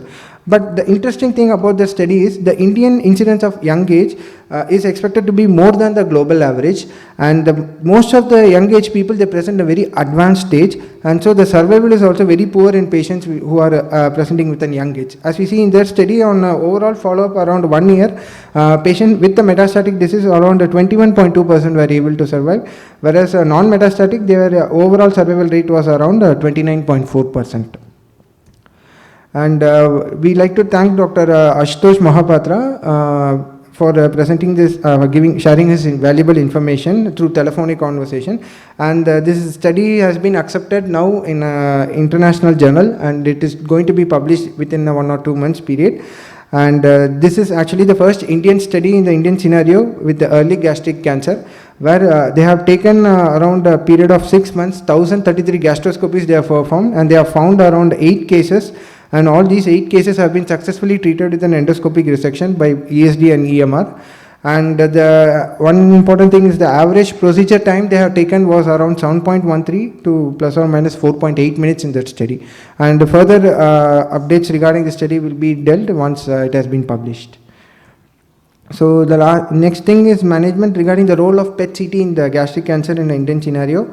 It has been published by Archie Agarwal et al. In 2015 that PET-CT has a very low sensitivity. One thing is because of the decrease in normal physiological FDG uptake by the gastric cells. And the low FDG uptake has been noted in patients presenting with a signet cell and mucinous adenocarcinoma. But we can see hardly the difference is around 4% between the CT as well as the PET-CT regarding the sensitivity and specificity. But when we are diagnosing a patient with signet cell and mucinous adenocarcinoma, we tend to know that we should know that they have a very low FDG uptake. So this study was published in AIMS, Ajay K. Kripling is all, regarding the role of staging laparoscopy. Actually it was published way back in 2016, and they have taken around 40 patients, and at laparoscopy, they have, before doing surgery, they have done a laparoscopy. And at laparoscopy, they have found an unrecognized distant metastasis in around 12.5% of the patients, and a locally advanced and unresectable neoplasia in around 27.5% of the patients. They have told that actually laparoscopy helped to avoid laparotomy in around 40% of the patients, and they have confirmed the resectability or feasibility of resection around 60%, and the overall diagnostic accuracy of the laparoscopy was accounting to around 91.6%. So laparoscopy does help as an effective role in judging the resectability of a tumor in a gastric cancer. And this is a study which was published in Tata Memorial Hospital regarding the role of D2 lymphadenopathy. Actually, this was the first Indian study at that time in 2006 about the D2 lymphadenopathy. Why? Because the performing a D2 lymphadenopathy at the time had a higher morbidity and mortality risk, and they were able to tell that they do have, with good skills, they have a lesser morbidity and mortality. And they have taken a total of around 150 subjects, and they have performed 130 distal gastrectomy and 29 total gastrectomy, with the median age was around 55 in their age, and average amount of blood loss was around 450 ml, and the average duration of hospital stay was 13 days, and the mortality and the morbidity was around 1.25 and 4.4%. And the median number of nodes they have dissected are minimum of around 15 nodes. And next is the multimodality management of the gastric cancer. It's a single institutional experience which was published in 2022 by AIMS New Delhi. They have retrospectively collected all the data around 372 patients from 1994 to 2021. So out of 372 patients, they have operated upfront around 82.5% of the patient, and around 12% of them have received a neoadjuvant chemotherapy, and 5.5% have been underwent a palliative procedure. So the total, they have undergone curative resection in around 53.2% of the patients, and they are able to achieve a RO resectability in around 95% of the patients, and 72.58 required adjuvant treatment post surgery. And median follow-up with a 3-year survival rate, overall survival rate was around 67.8%, and 5-year survival rate was around 37.7%. So this is the Indian journal which has told about the multimodality management and overall survival after all this multimodality management. And last, it was published by CMC Vellore regarding the TEX triple regimen, docetaxel, oxaliplatin and capecitabine as an adjuvant chemotherapy in a resected gastric adenocarcinoma. So the inclusion criteria has histologically proven with a complete resection RO or R1, along with recently at least they should have received at least one chemotherapy with no evidence of a metastatic disease. The reason for triple regimen is there has been more number of toxicity on usage of triple regimen in locally advanced as well as in metastatic disease. But this study they have told more on a non-metastatic disease. And they usually have a 6 chemotherapy cycle, and they are able to complete in almost 52% of the subjects. But around 40% needed a dose reduction, and the toxicity of grade 3 or grade 4 developed in around 37%, and the 3-year relapse-free survival was around 58%. So hence the conclusion where adjuvant triplet TX chemotherapy is a feasible and effective outpatient regimen. And so the adverse effects most common they noticed were anemia along with diarrhea and neuropathy. So one important thing, this was published in KidY actually in the year 2020. There has been a median duration of delay in weeks. Supposedly a patient who has come to us, before that he would have gone to a range of diagnostic dilemmas. So the patient delay is the time the patient takes to come to us. So that is the patient delay that usually accounts to around 5 weeks in their study. And the practitioner delay is nothing but the hierarchy of referral. So the patient to arrive at a tertiary care center, it took around, from a primary care center, it took around almost 2 weeks. And the hospital delay in diagnosing, like the delay they take to do an endoscopy, like the biopsy reports can take usually 2 to 3 days. Each hospital has their own protocol. So that diagnostic delay is account for around another 2 weeks. And the administrative delay is the one which has accounted for more than 3 weeks. So total duration before the initiation of treatment roughly accounted to more than 12 weeks in their study. And they have found like if the lower and the middle lower class tend to have a more mean delay in weeks than compared to the highly educated people, and there is no gender that much difference in the gender, and there has been a significant p-value in the educational status. Regarding the government or a private setup, there is no that much significant role. Both government and private setup do have a better role in delay, and the general practitioner and specialist is the one that is the causing, because the patient takes time to arrive to a specialist is roughly causing around 0.002 is the statistical significance. And the delay in Indian scenario is much more than what is seen in the Western and even some of the Asian countries, and hence care has to be taken to minimize the delay in treating patients. So summarizing the Indian literature on gastric cancer, currently in the Indian scenario, the gastric cancer is in a decreasing trend, and the incidence still is more common in the northeastern as well as in the South Indian states. And regarding the diet, the Kashmirian diet and the Mizoram diet and food habits has to be taken into role. And H. pylori association is still not statistically significant, but H. pylori still acts as a cofactor in development of a gastric cancer. And there have been upcoming publications regarding the role of HER2 mutation, which has been more common in the moderately differentiated gastric cancer, and the role of trastuzumab has been still yet to be published more about this role. And the young age, the more advanced cancer and the poor survival. So the young age has to be screened with a high index of suspicion. And the treatment delay, so we should ensure that as a community there should be a shorter diagnostics time, and must ensure that patient gets appropriate treatment initiation at a faster time. So thank you. Thank you. It's a very vast topic. You are trying to cover everything in a thing, and thank you for saying a surgical topic. The floor is open to any questions from the audience.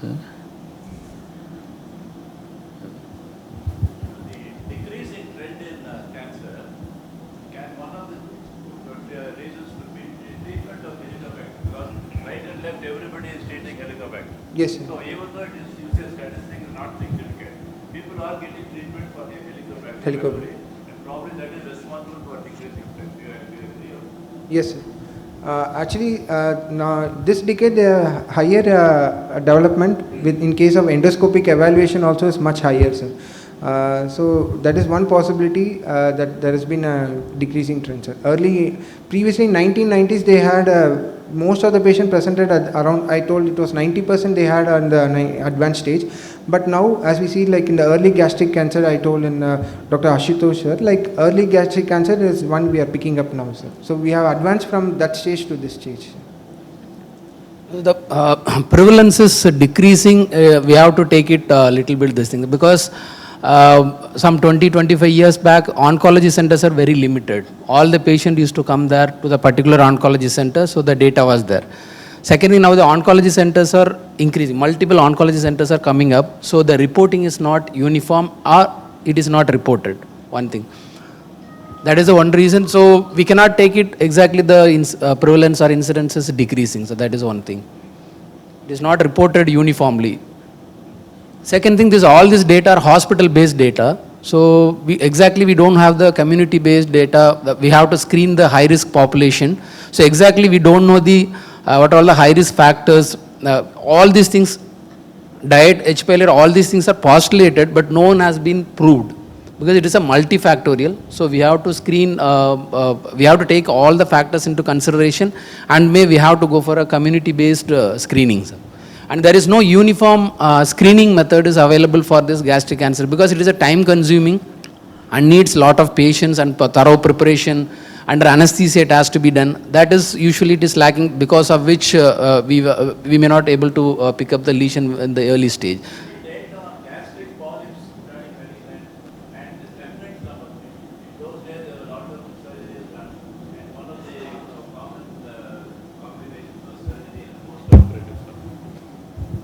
Actually, I didn't search regarding specifically for post-operative this one, but one study from CMC Velu, they published on post-surgery complications only, sir. Like post-surgery until a period of 1 year, what were the complications they had, that only they published recently. Polyps, as such, I didn't get on Indian studies, sir, actually. But the predominant polyps which we see generally do not generally turn malignant, the hyperplastic polyps.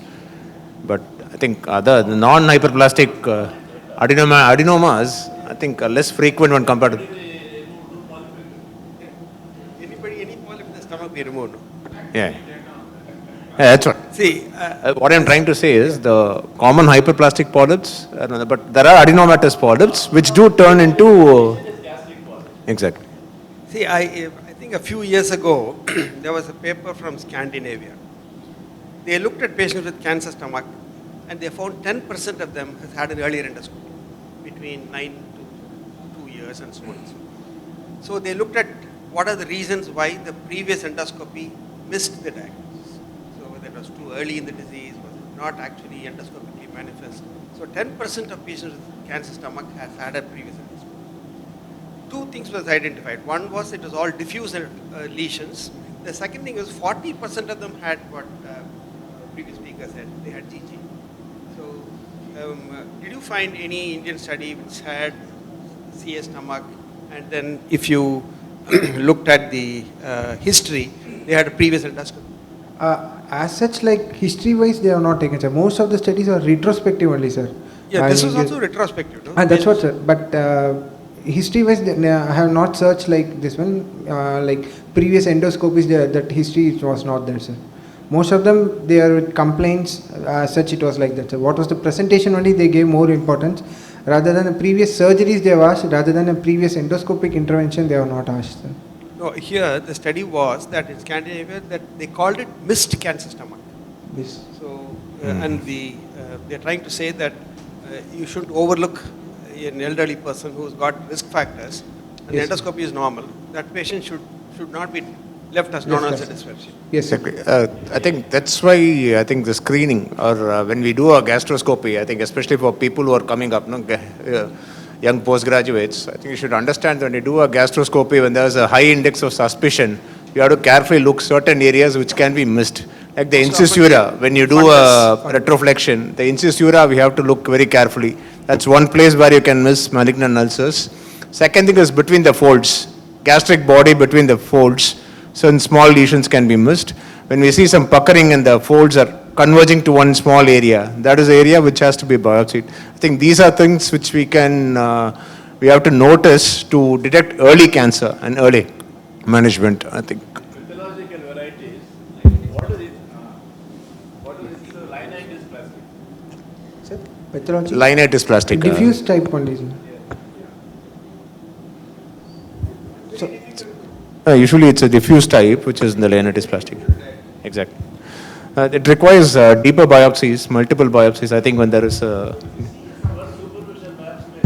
Exactly. So we have to take deep biopsies. When it's a non-distending stomach, I think that's what sir is asking. Doctor, just I want to, in your presentation, this is on Indian literature.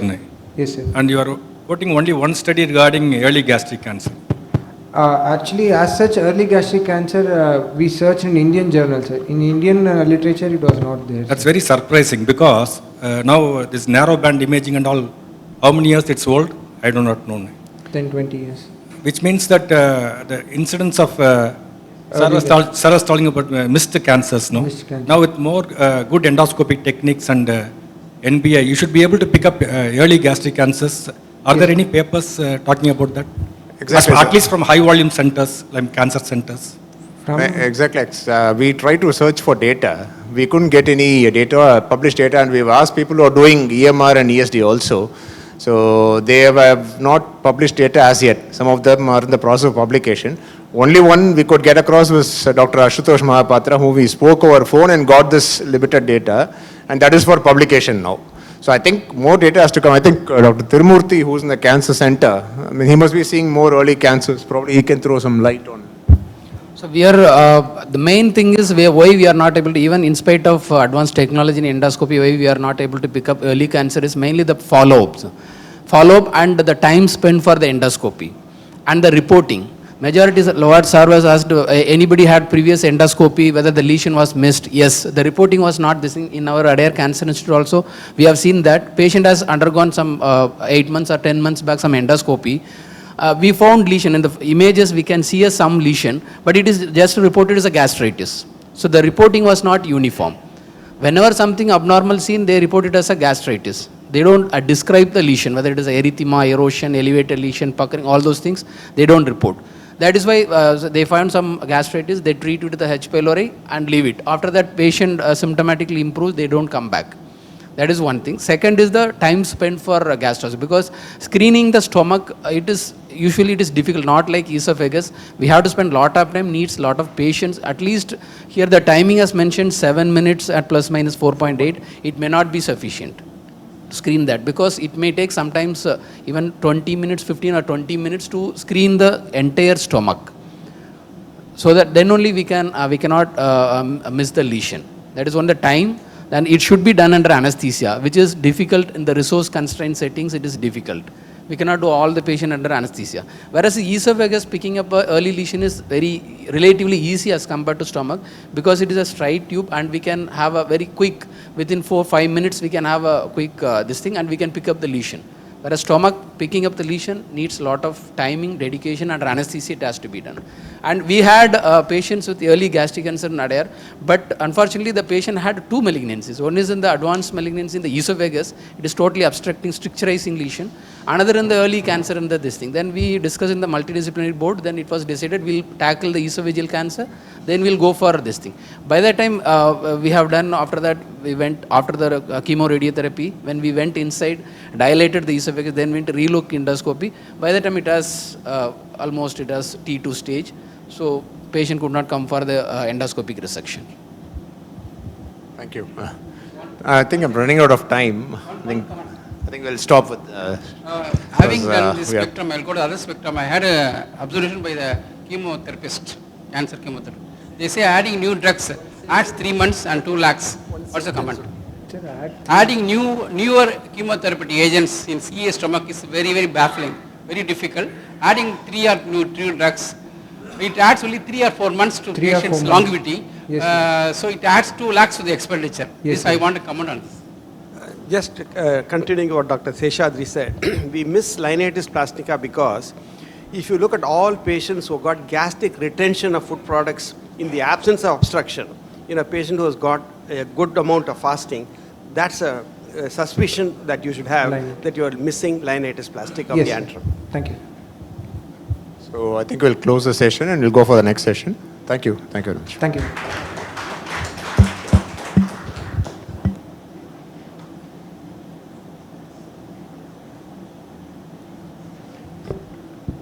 I thank all the presenters and the chairpersons for an interesting session, postgraduate session. Next we a brief report.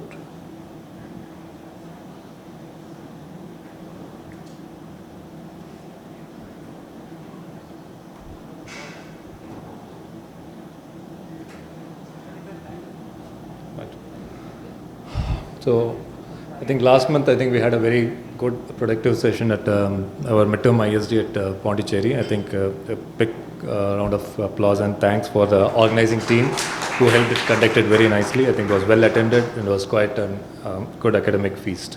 So kudos goes to them. And the photos have been already been uploaded to our Tamil Nadu ISD website.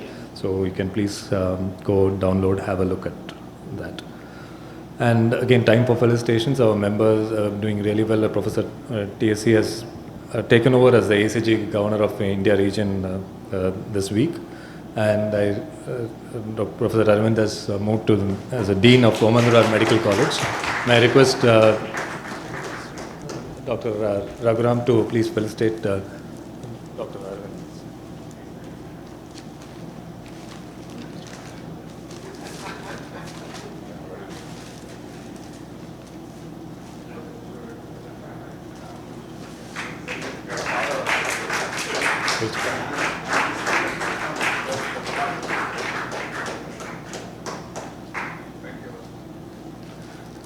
Next, I request Professor Rajnikant to felicitate Professor Prem Kumar, who has taken over as the Director, Institute of Gastroenterology at MMC. And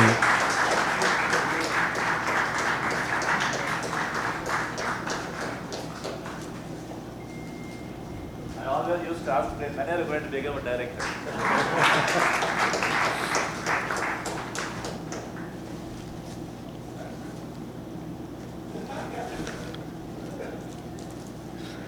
next, I think the more important thing right now is we are having our ISD elections and voting has already begun and for President or the Secretary and more importantly for Tamil Nadu ISD, I think this is time for the Governing Council member. We should get Dr. Obal into the stage. Those who have voted, it's good. Those who have yet to vote, yes sir. So please vote. Who have yet to vote, please kindly vote. And this time around we should try and see that we get one more person from Tamil Nadu into our ISD Governing Council. Thank you. So the other thing is Chennai will make a bid again for the ISG Con 2025. We have been trying it for the last few years. This time also we will make an effort and see if we can get it down to Chennai in 2025. Other thing for in consultants here, the Train the Trainers program has been organized by the ISG. They are calling up for applications for the Train the Trainers program.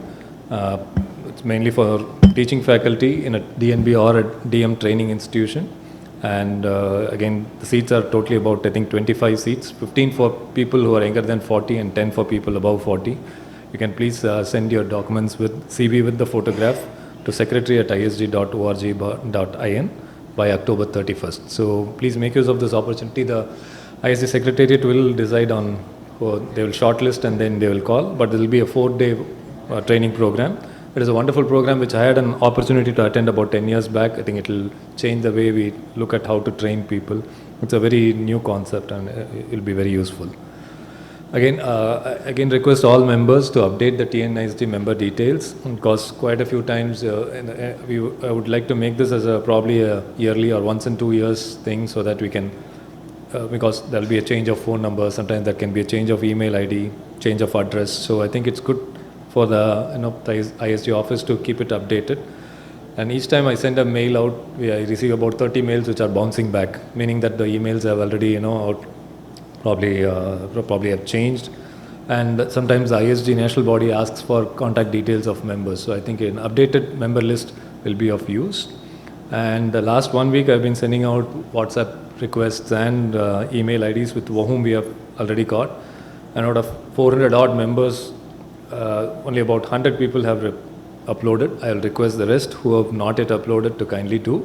It's still open and it will be good for us to keep our watch on and to know about the member details. Upcoming event, we have initiated this Tamil Nadu ISG eCME format, particularly for postgraduates who are studying in institutions outside of Chennai. The second edition will be on the 16th of November. Please mark your dates. I'll be sending out the invite, invite on a Zoom platform. This time it will be convened from Dr. L. Venkatakrishnan from Coimbatore. So it will be for an hour session like last time, where CMC took the initiative and they did. So it will be like a couple of case presentations as well as a small lecture by a guest faculty. So it will go on for an hour. So I'll send out more particulars in the coming week. Other main upcoming events will be about definitely the National ISG Conference, which is going to be from the 21st to 24th of December at Bangalore. And our annual TNISG will be from 10th to 11th February at Madurai. So please mark your dates and around. There's a small initiative that possibly Tamil Nadu ISG should be looking at to how to go about. So we've been doing reasonably good with academics to keep our postgraduate program running.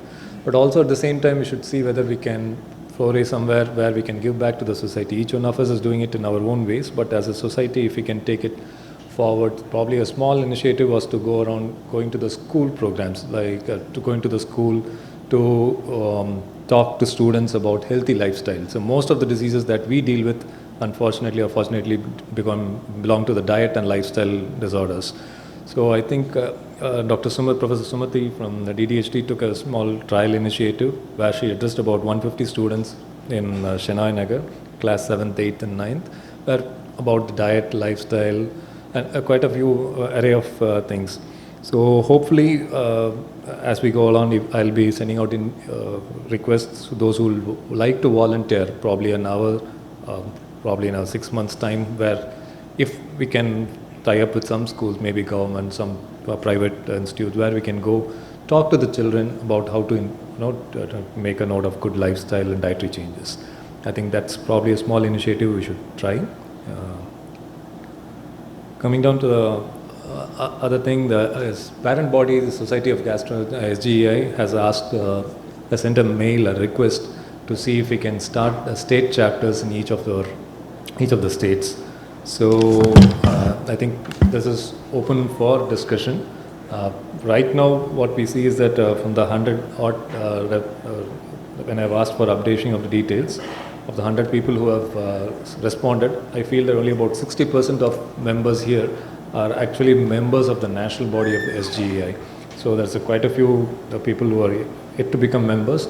But among this, how do we go about doing? I mean, it is an open forum. I'm open to suggestions how to go about. I'm not very sure, but I think, do we need such a new society? I possibly feel yes, because if the national society is asking for it, and if we don't make use of this opportunity, then probably we may miss out on representing or making a representation in the national state on our own.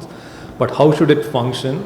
I'm not too sure whether it should be independent of this Tamil Nadu ISG group or should be under the umbrella of the Tamil Nadu ISG group.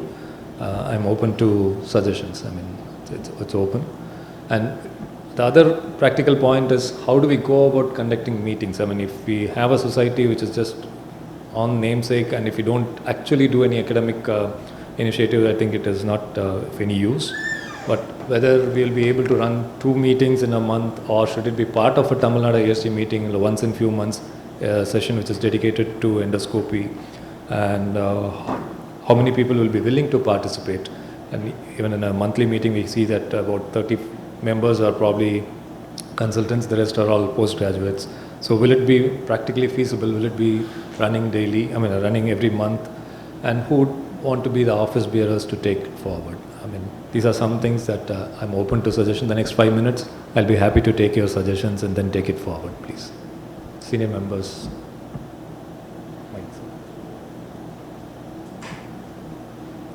Professor, you can start with President Dr. Eapen, please. Good.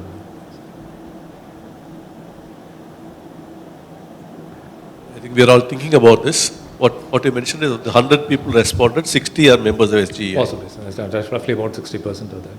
So my thoughts are, one is, it's important that the mothership should run well. So the TNISG should not suffer by having another body. That's one important thing, common sense we have to keep in mind.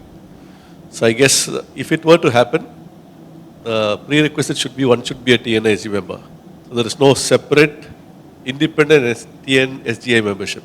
That's one thing you can think about, so that at least the membership remains as TNISG plus, SGI membership. That's one thing you could consider. Maybe as a starter, you could also say that in the annual meeting, maybe a couple of hours can be kept under the ambit of a TNSGEI. Maybe that will be the initial baby steps I can think of. These are my thoughts about that. Sure. Anybody else? Dr. Rajnikanta, sir, I think so. No, already some states have got this SGA association. Okay. How they are functioning? I'm not sure, sir. So that is one information we can get. So far, no state. If you have a state chapter of ISG function, there may be hardly 5, 6 properly functioning. The idea is theoretically good, but as you say, practically, when are we going to, even one meeting a month itself is difficult to organize and get people. So, if you have a society, at least once in 2 months, at least we have to meet. Whether it's going to be mainly theory discussions or video presentations, it's an endoscopic branch. Maybe more of video presentations would be useful. Anyway, we have to think. Right now, we are not able to give any particular ideas. Right. Dr. Ubal, how do you feel? Anything that you feel?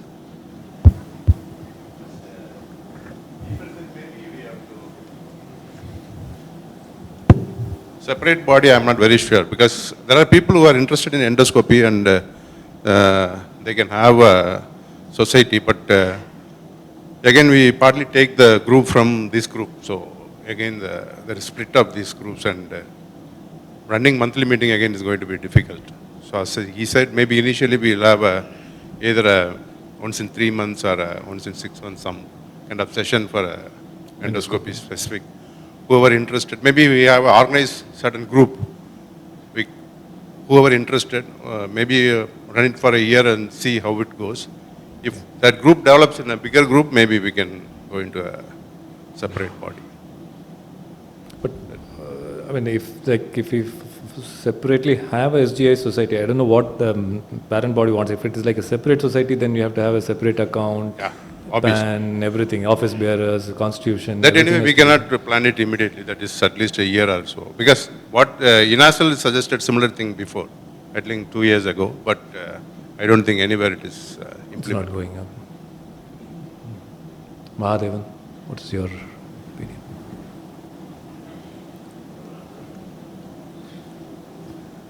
I think many of them are interested in endoscopy. So people are, I think, in isolated groups, people have wanted to have some, special meetings, interest groups on EUS or something. But it's, no common body. It's very difficult to have a separate body, and having different office bearers always split the parent body. I have that feel actually. But funding and other things are very difficult, because so you know that running TNIG's state chapter is also difficult. That having an endoscopic club is another difficult problem. Sage, yeah.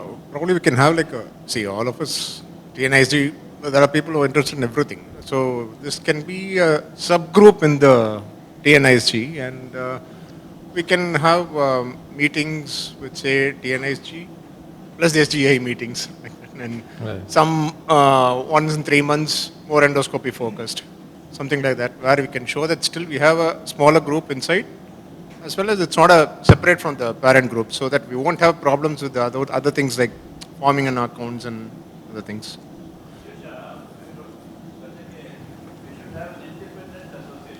Because so many things will come, accounting will come, then legal things will come, registration will come. Then you cannot say this is a branch of ISG, and then I don't think it is. We have to consult accountants and. If we don't keep it formally, it's just an informal group. Yes, sir. As an informal group, sir, we don't have it. Need to have it as. Will parent body agree to that? Yes, sir. It can be a part of TNSG. Membership of TNSG is important. That is for sub-branching. And you can have allot or half an hour or 1 hour, depending on time allotment for endoscopy oriented. Many of us are endoscopy oriented. You have to accept the fact. Whether you like it or not, endoscopy is part and parcel of diagnostic pattern. So every meeting or half an hour exclusively for the, if it's possible for you to get a national faculty for SG once in 3 months to come and talk, that will be additional focus. Of course, registration, society, constitution, that is a legal matter. We will not go to the, what about the midterm and annual? We can add 3 hours or 4 hours for the exclusive or endoscopy. That will be interest for the postgraduates and also for the future benefits. Okay. Yes, yeah. National body faculty can call. SGA members to come around. Sure. One more suggestion. I know that surely there are people who are interested in endoscopy primarily here. Why don't we say that we've had some success with our multi-center studies under TNISG. That one of them every year should be on endoscopy. So who are interested in endoscopy, it's a challenge as well as an opportunity. And whatever, if it comes out well, it's bound to have a mark in the national SGI as well. We are providing data set. So that's something easily done, but we have to then say it is a priority. So among, I was just sharing that this week in Lancet publication picked up our rat killer study, like that. So if you bring out data, it's bound to have an effect. And that's something worth considering. We could do it. Sure. I think it's inevitable. We need to go ahead with it. How we go about is purely on our convenience rather than their dictates, at least for 3 to 5 years. That is a condition that we may have to put in. When I reached in Salem, I was alone, apart from Dr. Tamilmani. I had to do with the surgeons and physicians only. So SGA, this group or even INASL, will have to work within the ambit of TNISG only for some years. And once the numbers increase, then it evolves into a separate branch. Till such time, they will be a part of our thing. Dr. Prem, sir, what do you feel? You.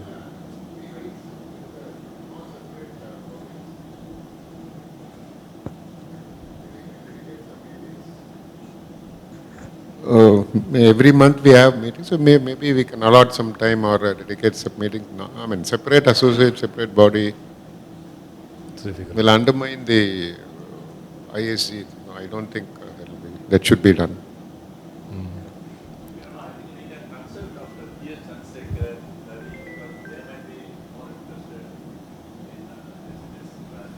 Okay, sir.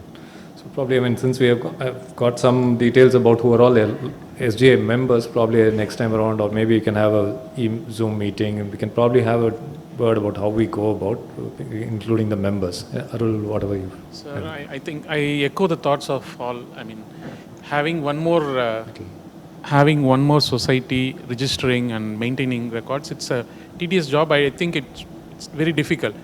As Dr. Ubal said, we can invite the persons who are in core members from SGI to get an opinion what can be done, and send email to all members. People here are having opinions, so let them also give the same opinion what they want to do. If they are interested, they should take up. Otherwise, I think we have to see the TNISG first and then decide. Sure. So I think probably we'll get some SGA member also, like what they have in mind. So probably one of this TNISG sessions will get them around and see what they would want to have it from us. So moving on, there's a TNMC, you have an attendance CME attendance QR code in front of you. Please fill it up so that makes our job easy to get CME points for you. And I think now we'll move on to the next session, which is a CME, which will be a panel discussion on neuromodulators in disorders of gut-brain axis. The less discussed topic, probably sometimes we think it's a little boring, but I think practically, I think most of us see quite a chunk of patients who have all these problems. To discuss more on it, I think we have esteemed panelists. And to take it further, I will request Dr. Basmani and Dr. Babu Kumar, chairpersons for this, to take it forward, please.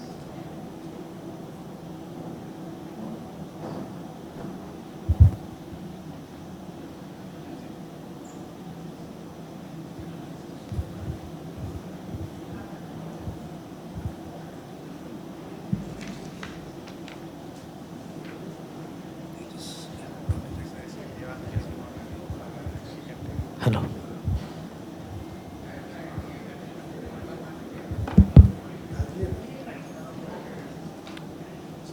Respected professors, senior colleagues, and friends, it's a pleasure to have you all here. And today's topic is an interesting topic, neuromodulators in DGBA, can it be a tangible targets? And thanks Pirams for inviting me, and this is an opportunity. With this invite, two good things have happened, and one is obviously, it makes me to read about DGBA and all. And second thing is, I realized that, yes, I have an IBS after your invite, especially of a diarrheal type. And I knew that many of us won't agree because IBS takes at least, onset should be 6 months before.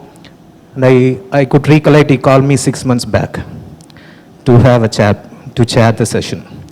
And then there is another criteria that should be fulfilled.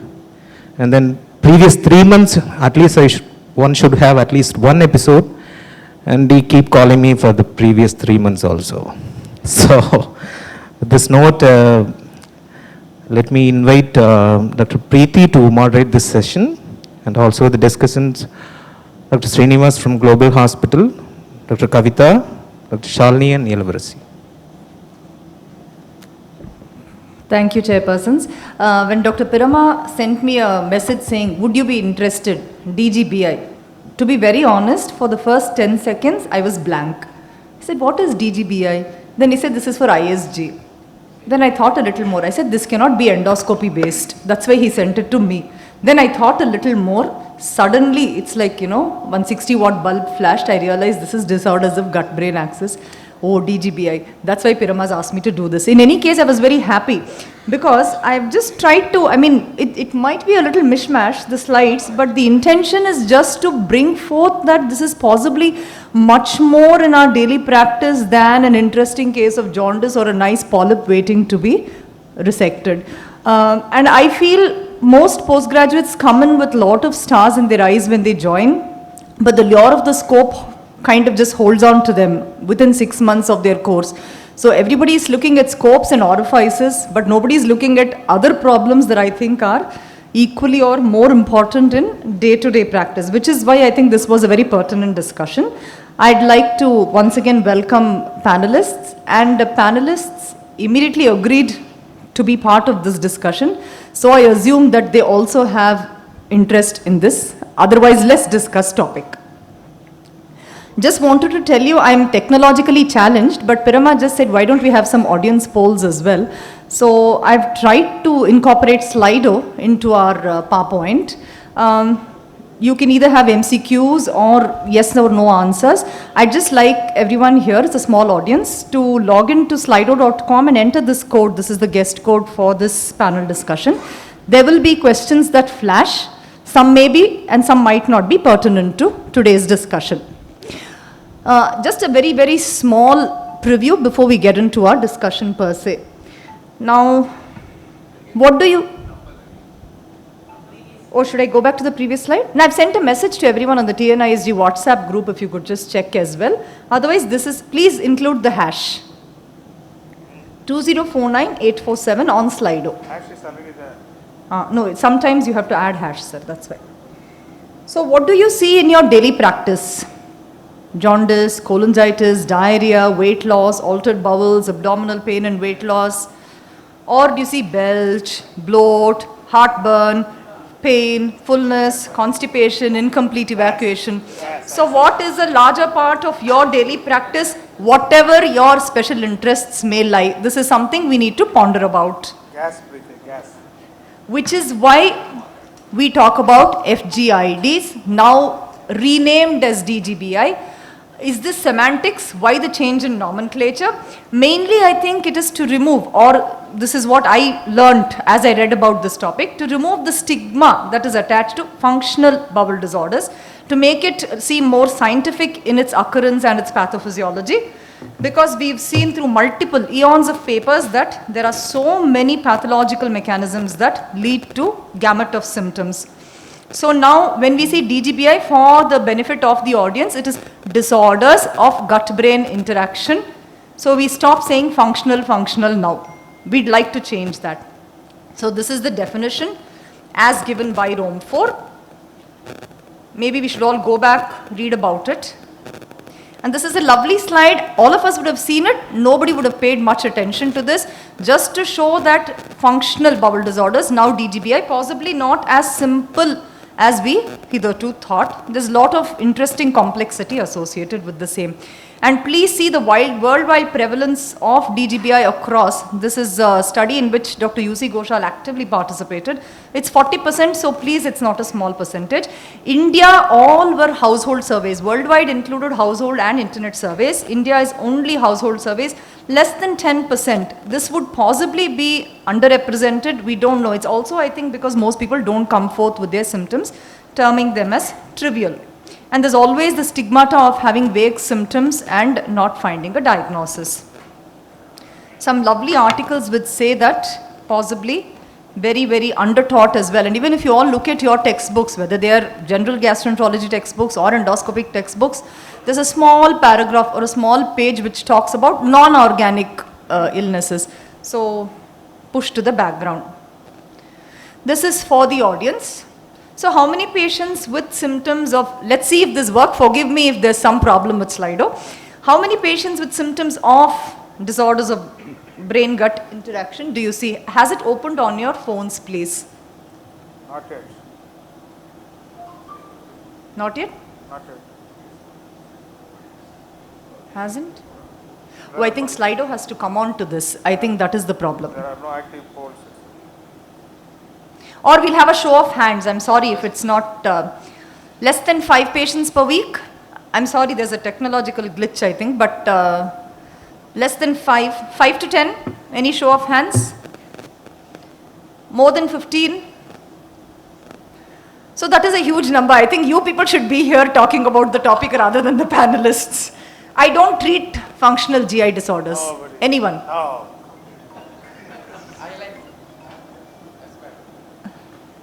Spectrum of DGBIs. Again, this is also based on a worldwide analysis. So dyspepsia taking the cake, and of course others.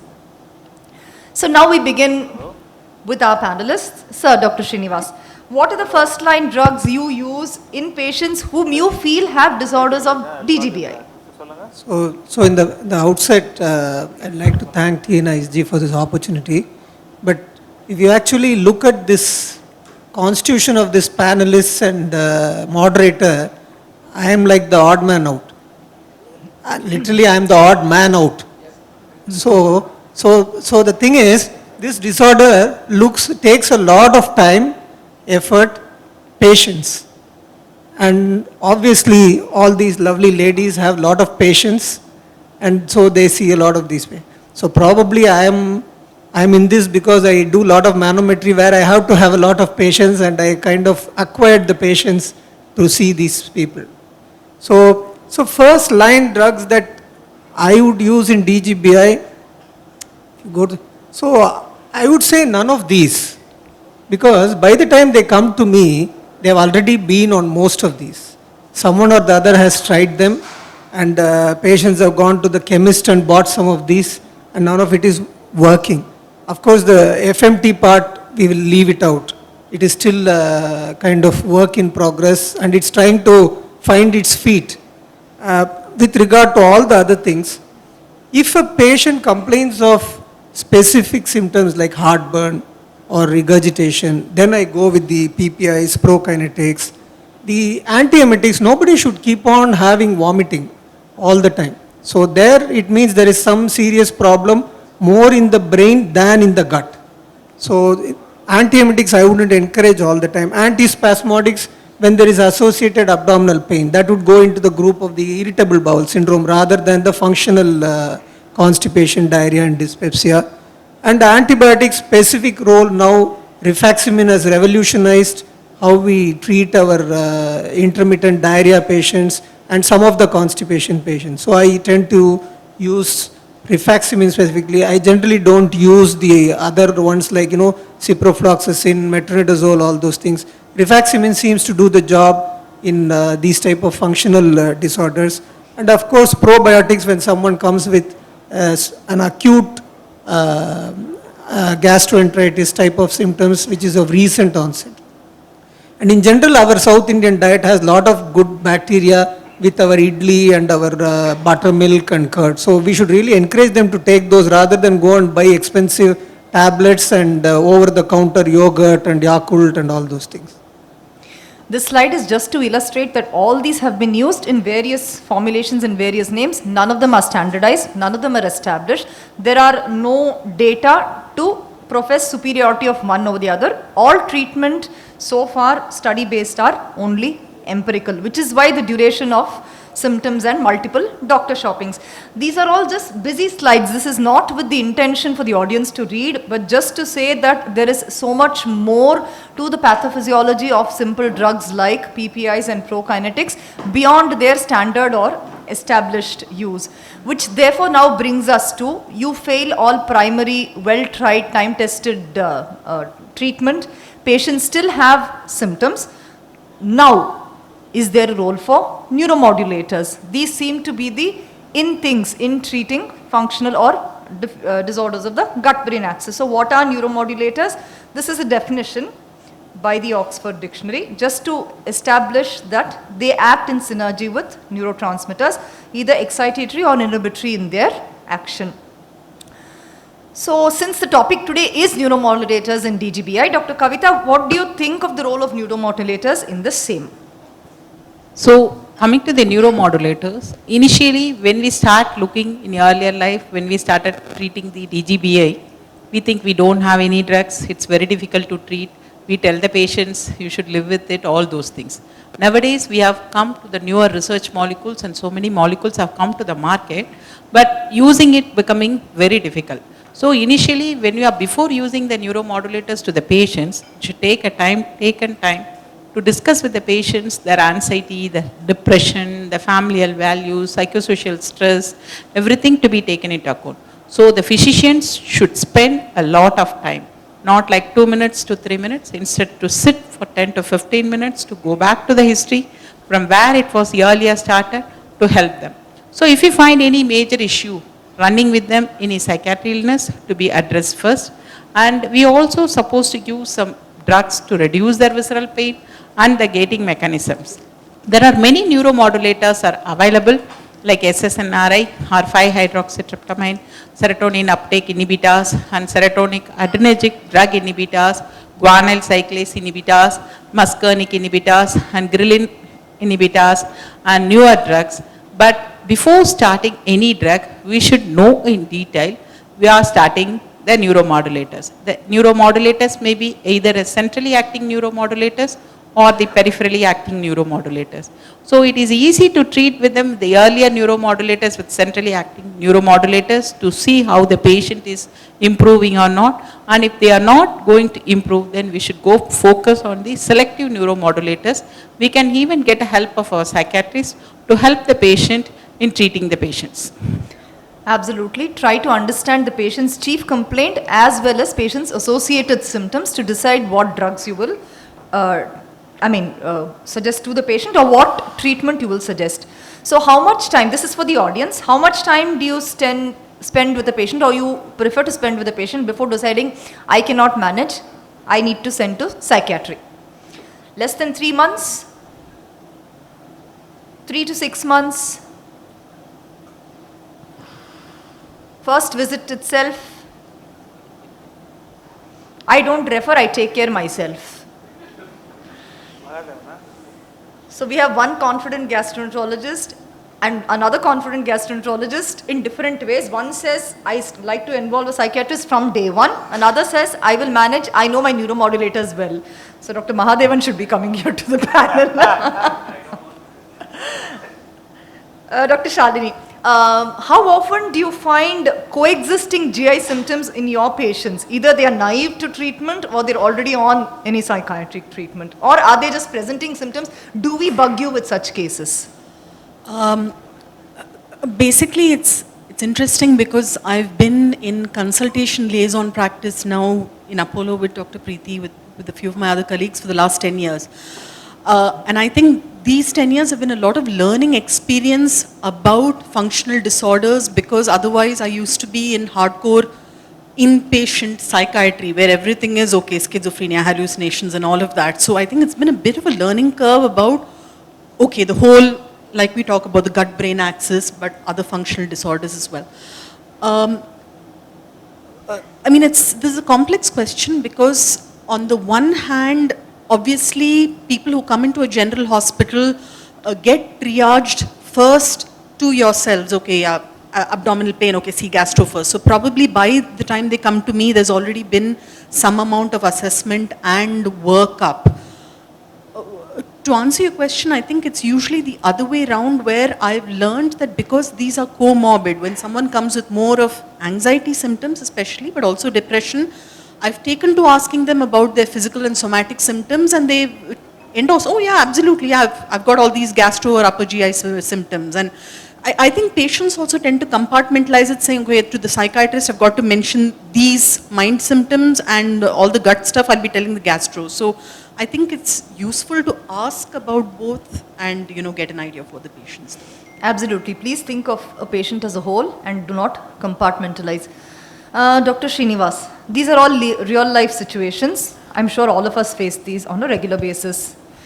So we have a middle-aged housewife. She has heartburn, feeling of hold up. She can belch. Anywhere you press her shoulders, arms, she can elicit belches, or she can also spontaneously belch.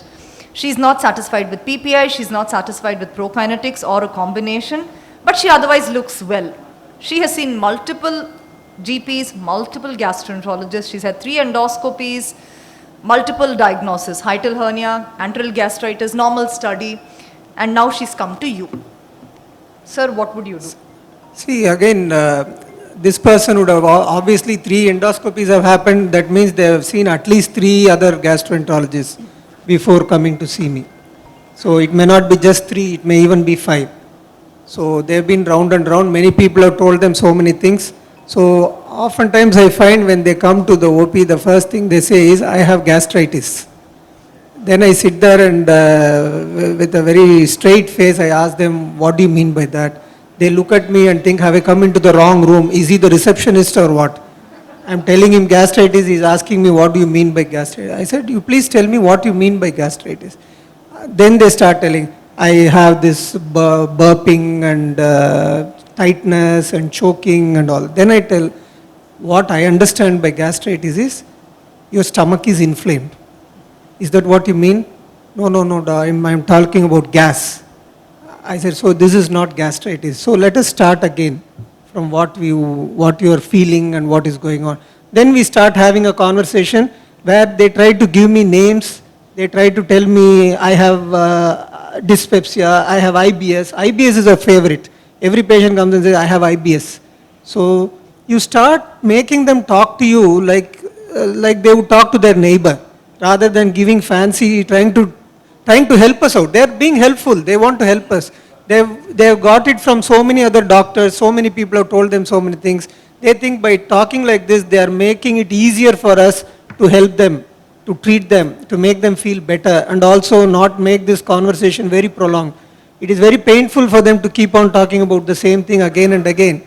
And when every little thing that we do sitting in the OP, in their presence, makes them, if you are kind of constantly looking at your clock or looking at the computer while they are talking to you, or you keep on looking at the phone, it keeps on ringing, they start feeling, I am taking his time.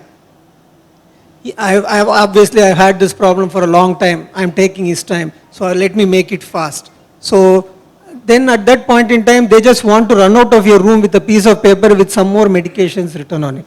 So you have to make them feel, like Madam said, you have to make them feel that you have all the time in the world for them. That the person sitting outside is non-existent. There is nobody else after them. They are the only people who you are going to be there to take care of. So once they feel that, they start telling things to you. I'm sure that lady who comes to the OP with these symptoms, if you actually ask in detail, there will be some issues going on in her family.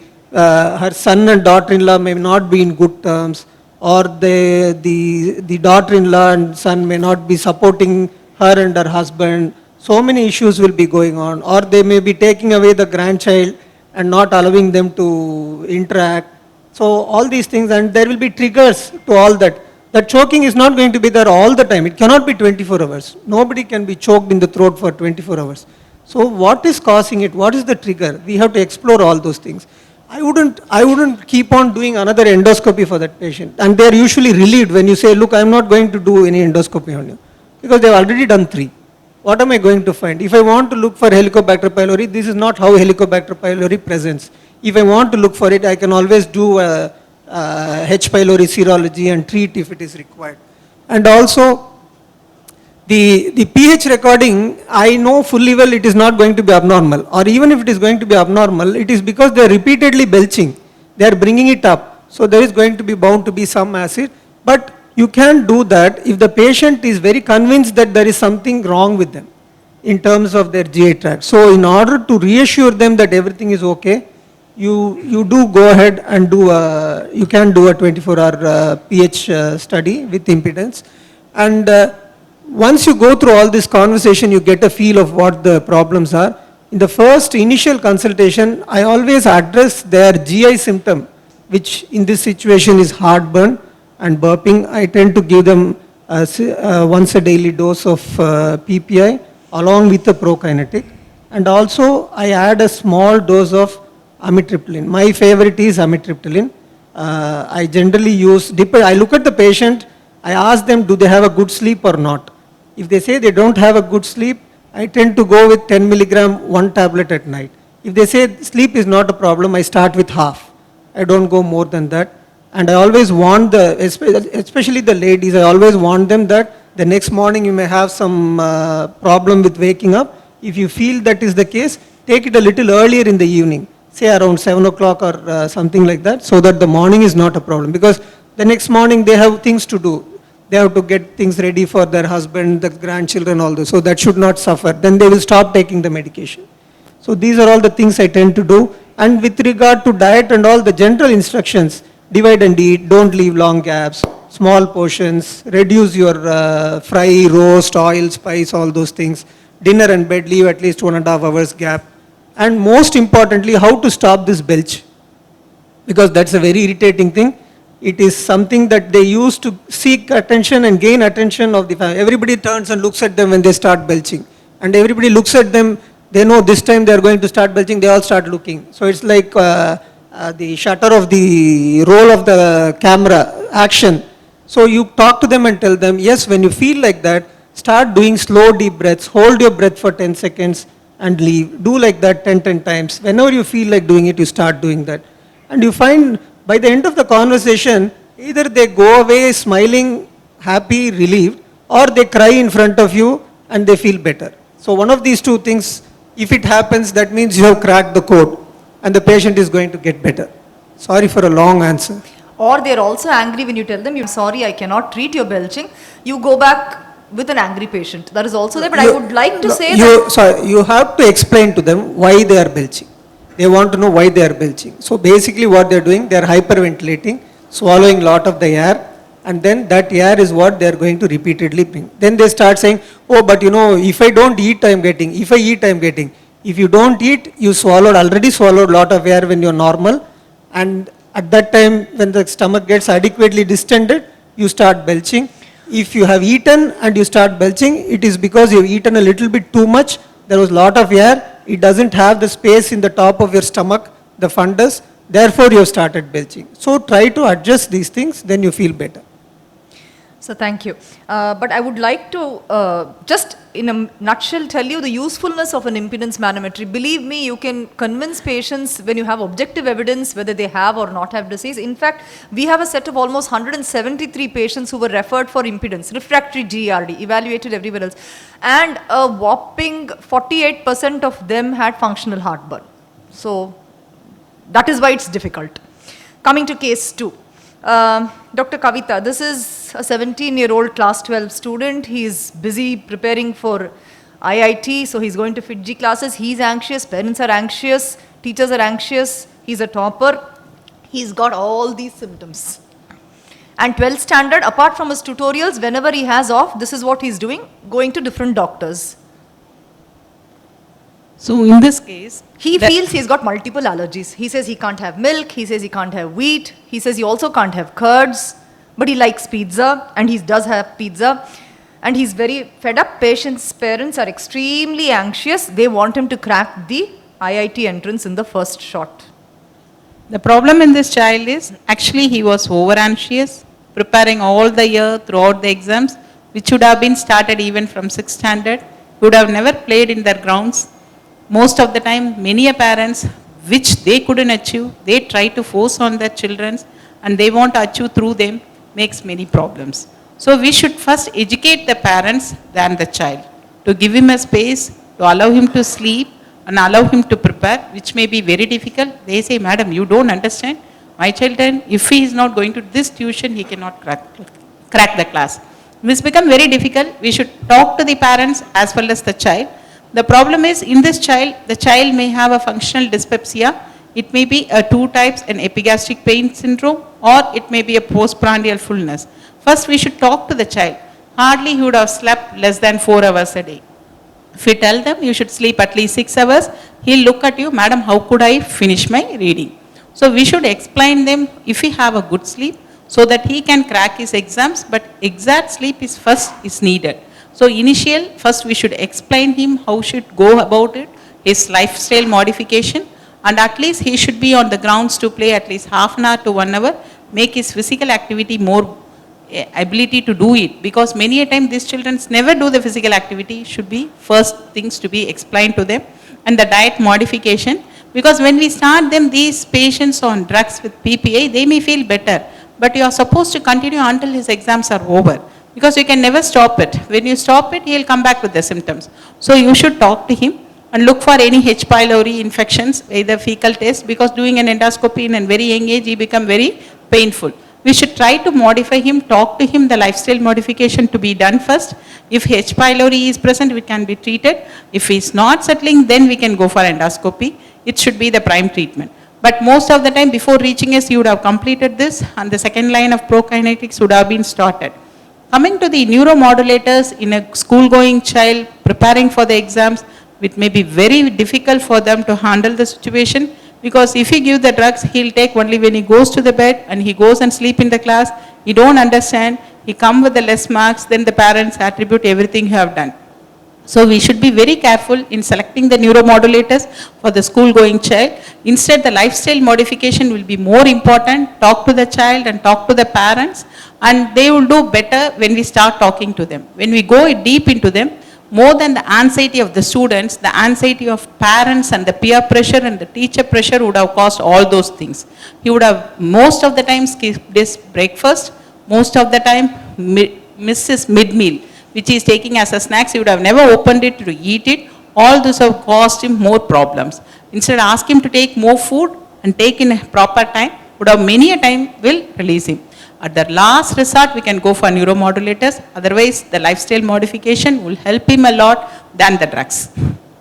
At this point, Dr. Shalini, would you agree that you're seeing a lot of adolescents now with GI-related dyspeptic symptoms? Just for the benefit of the audience, what are the drugs you generally prefer for these people, this young group with this kind of symptom complex? What are the medications you feel are safe in youngsters and what you found to be effective? Just in brief for the audience, please. Definitely this always, when you have someone who's 16, almost I can see when they come in with worried parents that it's this huge artificial crisis they have about class 12 board exams, entrance, got to crack NEET and JEE, and it's a pre-prepared script, as ma'am said, not just the student, but the student is carrying, the child is carrying the parents' huge anxiety. So you're actually trying to in some ways treat the family itself.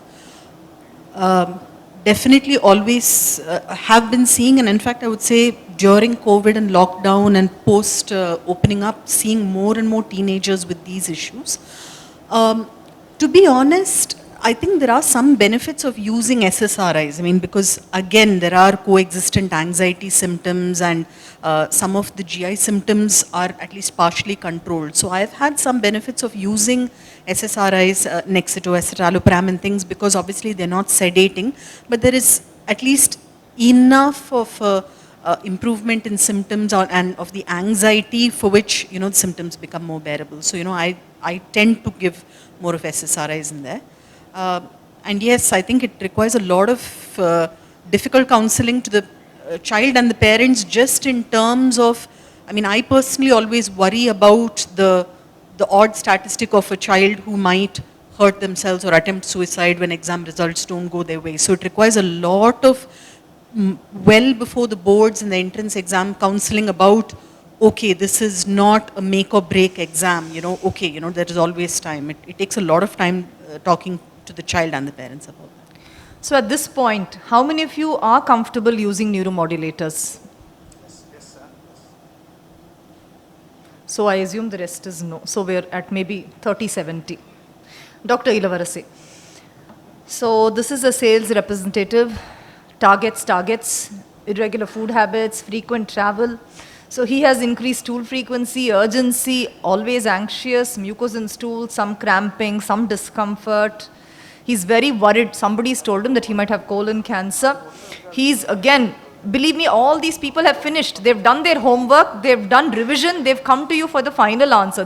Most of them are not naive patients. There lies the challenge. Not if you're able to offer them some exotic first line treatment. This is when first line is over, second line is over, possibly third line, they're coming to you for expert opinion. So now he's finished all this, but he's yet worried about colon cancer. All his bloods are normal, he's got a thick file. So what do you do? So he has definitely IBS-D with his symptoms. And the two things, before starting to prescribe any drugs, first I would advise him on a lifestyle change because of frequent travel and his irregular food habits. So as everyone said, though it's very difficult to follow a low FODMAP diet and all that as in books, at least follow a regular and a proper food intake. Then second thing, I would definitely reassure him, showing all his previous reports that there is no risk of cancer.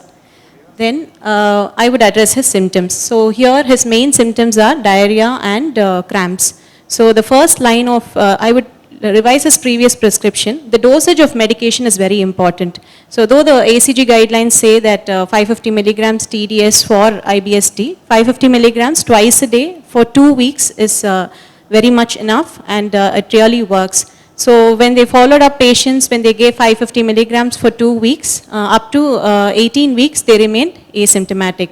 And the advantage with this drug is there are not much side effects. As well, we can also reuse it. Maybe twice or thrice, again, we can give a recourse of treatment. So for his cramp, I would prefer a peripheral neuromodulator, mebivarin as the first drug of choice here.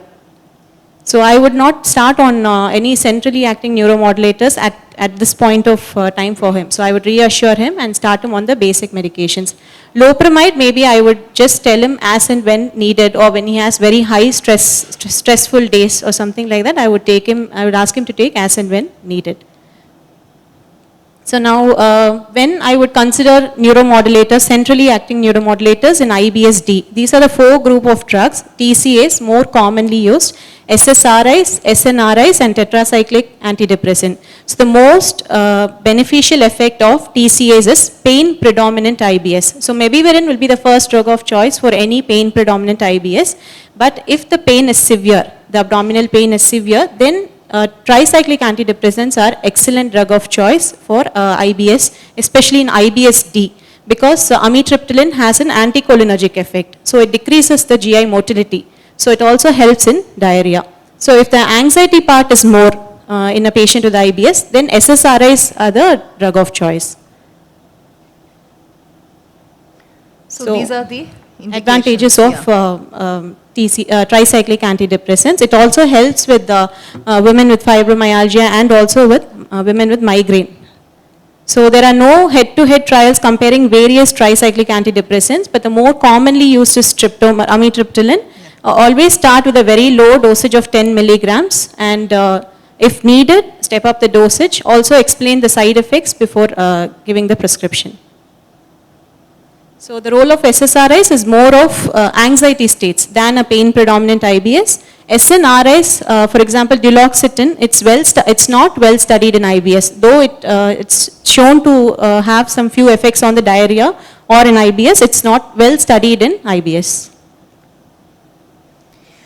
just before we go to this audience poll, I had this was my patient and he said, I finished H. pylori, I finished everything. I said, okay, I will give you this, and I gave him rifaximin, 550 mg. He said, oh madam, this is the Sibofix, Sibofix mudichite, Arfax mudichite, Rifagat mudichite madam, idu na 4 vaati eduthite. Then I realized I was not a hero. Then I went back to these slides and realized one has to go beyond probiotics, prebiotics, antibiotics to maybe neuromodulators. So a lot of reading for all of us, I think. So if the audience is sleeping, which form of cricket do you all prefer? Test? Anyone for test cricket? There are some cricket lovers. Nice. One-dayers presently ongoing. 2020 IPL Dhamaka. Surprisingly small number. I don't enjoy cricket. Yeah, that's not possible in India, I think, but there's one person who's saying that. 2 more. 2 people who say they don't like cricket. Okay.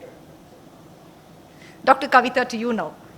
So this is a 20-year-old finishing penultimate year of undergraduation, youngest of 3 siblings. Episodic vomiting, sometimes preceded by abdominal pain. It lasts few days, it's debilitating. She's gone to hospital multiple times, multiple hospital admissions, glucose given to her. All her workup is normal. Neurology, endocrinology, all the ologies are normal. Preliminary gastroenterological evaluation is normal. How will you proceed? So as you said, she is a 20-year female, youngest of the 3 siblings. We don't know how she was grown up, what are her psychiatric elements, how she would have read in her earlier age, how she was treated, her anxiety, everything should be taken into account. This is typically a cyclical vomiting syndrome. So we should assess whether she is having a cyclical vomiting less than 4 episodes per year or more than 4 episodes per year. If it is less than 4 episodes per year, it is easy to treat her. We can give her drugs as and when needed. But when she has more number of episodes and reaching more number of hospitals and already given more number of drugs, once ondansetron, everything is over, then these are the patients we should be very careful to find out any depression running in a family, any aggravating element which causes these cycles to happen should be looked into it. So to prevent the future attacks, then we can start using the neuromodulators. But we should be very careful in them because these patients may abuse the drugs sometimes. When they have symptoms, they try to take more drugs, even 2 tablets to alleviate the symptoms. So we should ask them how many days it lasts. Sometimes it may be 2 days, sometimes it may be 3 days, and sometimes it may be half a day. So we should take into account and start the drugs. If the episodes are very less, we can give her only simple amitriptyline. And if the episodes are increasing, then we can slowly increase the drugs. And sometimes it may not be amenable to treat them, then we can ask our psychiatric counterpart to help us in this regards to go about it. Dr. Shalini always says that one of the most challenging disorders she faces is cyclical vomiting. And I gave her a double dhamaka a couple of months ago, identical twin girls with cyclical vomiting. Not too many case reports of the same. And I'd like Madam's inputs on the same. What would you do with resistant cyclical vomiting? This is somewhere I think we need to interact with you. Absolutely, and yeah, we've attempted to co-manage a few cases. I think my 2 or 3 initial general thoughts, because first of all, I think cyclical vomiting really falls in that odd umbrella, even in the FGIDs and things, where how much of this is psychiatric versus gastro versus some other disorder which may eventually come to light. I mean, I think in a way I see parallels with the whole chronic fatigue syndrome things with which neurologists and psychiatrists just struggle and say, well, what are we dealing with? We don't know. Sorry, let's throw everything at the patient and see what happens. And I think a second real challenge, especially with the more severe cyclical vomiting patients with very frequent episodes, is it feels like you're firefighting crises. So, you know, it's a continuous, okay, the vomiting's gotten bad, okay, 1 or 2 weeks it's better, then again gotten bad. So, I think that is quite challenging from a psychiatric point of view. I think obviously with someone has, for example, mania, it's like, oh, okay, this is bad, right? Give this medicine, it'll get better. Whereas with someone where you're trying to start psychiatric treatment, but then, oh, this is worse, they're hospitalized, requiring IV antiemetics and things, it's very difficult to get in. And of course, the actual morbidity of the severe illness plus obviously very anxious caregivers, and I think some amount of, because of their anxiety, them repeatedly approaching and saying, well, why isn't this getting better? What will make it get better? And us having to say, well, we're just going to have to try and see what makes things better. Yes, definitely understanding more of the dynamic and understanding, doing a full psychiatric eval is important, but a lot of the time that just gets drowned under the cyclical vomiting symptoms. So what will the outcome of this year's Northeast monsoon be? How many of you feel we'll have a good monsoon? Optimistic. Good. Let's hope. Dr. Srinivas, 40-year-old homemaker, recurrent, episodic, severe, diffuse, debilitating abdominal pain on and off for 7 years. This is something I'm sure all of you see at least once a month, if not more often. Not related to any specific GI symptoms, no alarm symptoms. She's undergone endoscopies, colonoscopies, appendectomy, cholecystectomy, hysterectomy, and a diagnostic laparoscopy as well. She looks well, but cries on questioning. And she holds her tummy, and she doesn't let you touch it also without wincing in every micro quadrant. How will you approach her, sir? See, two things can be here. One, it may be real actually. Given the amount of operation that she has undergone, it is really possible that there are additions and intermittently some tissue is getting stuck and that is giving her pain. So, I mean, it is not there all the time. It is not constant. It is intermittent. So, what I would do is give her the benefit of doubt, talk to her about what is it that actually triggers. Is there something that she has identified, like going on a long journey or lifting some heavy things, certain things which may have increased the intra-abdominal pressure, made changes in the,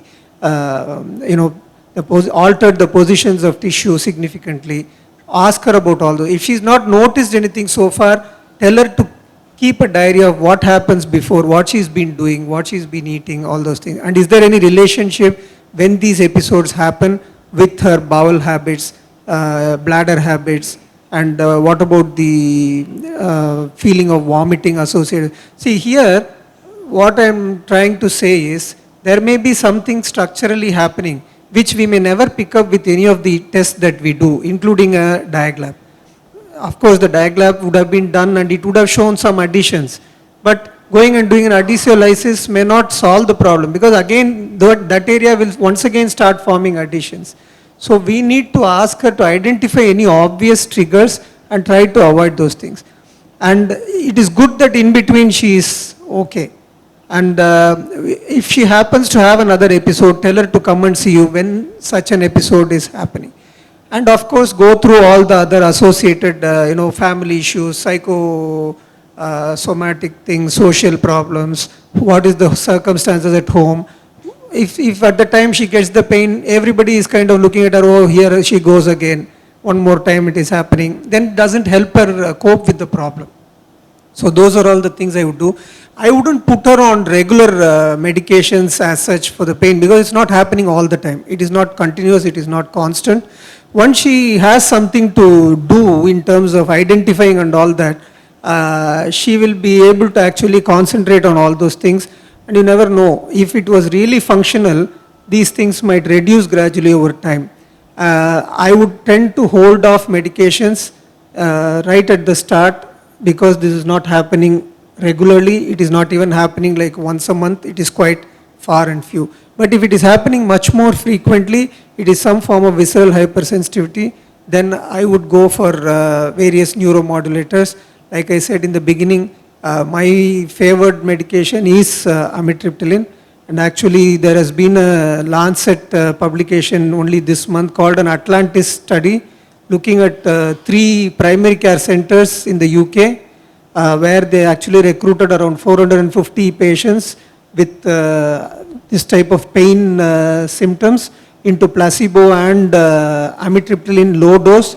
They actually found the people who are on amitriptyline low dose benefited 2 times compared to the placebo group. So there is a significant improvement in those.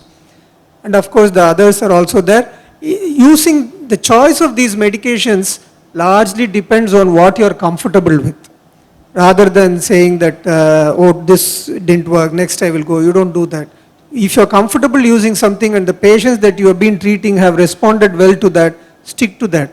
Don't make it like Monday it is going to be amitriptyline, Tuesday it is going to be escitalopram, Wednesday is going to be, don't do that. Then you don't gain adequate experience and expertise using a particular medication.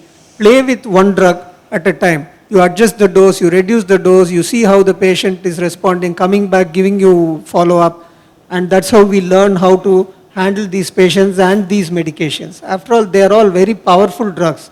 We have to be very careful how we use them. Just to clarify, sir, all these procedures were done after the onset of symptoms, which is why I brought this up as this particular case.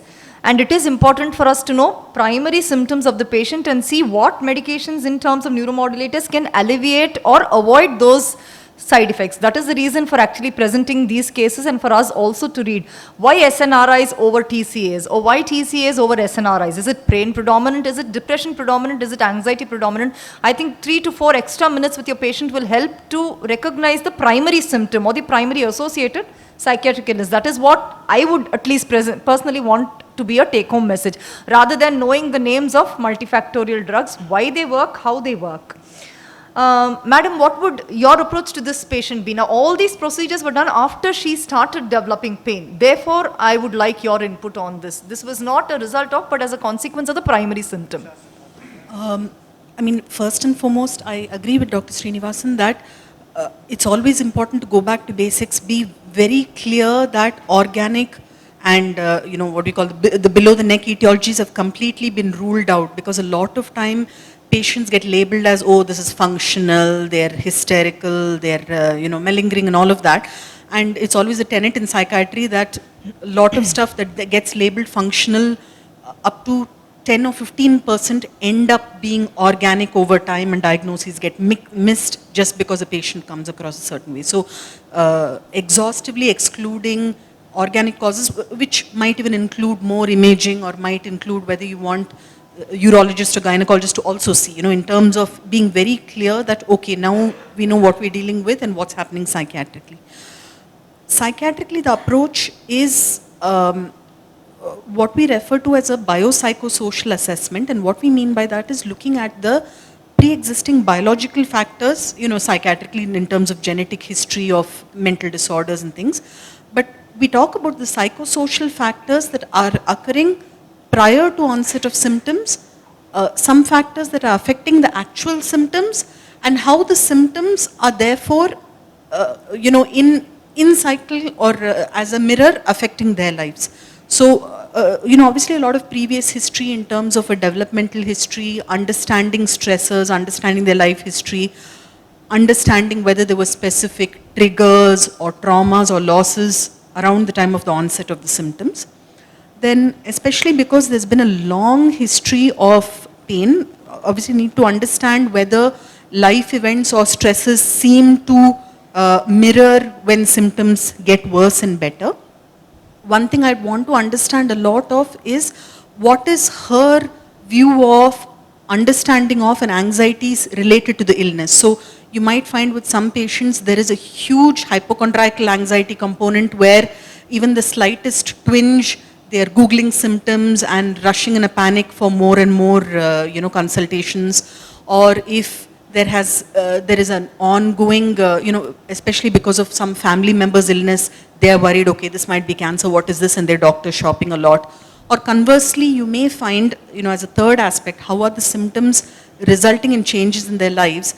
We talk about what is called primary gain and secondary gain, which basically means that when someone is in a sick role for whatever reason, they might end up getting a certain amount of extra attention or a certain amount of perhaps, a leeway of their responsibilities, which they are not getting when they're not sick. So to put it in other words, you may have, I've had patients, for example, housewives who live here while the husband lives in another place for work and only visits every few months. And from history, it becomes very clear that he barely visits. So she actually is like, oh, I'm not well.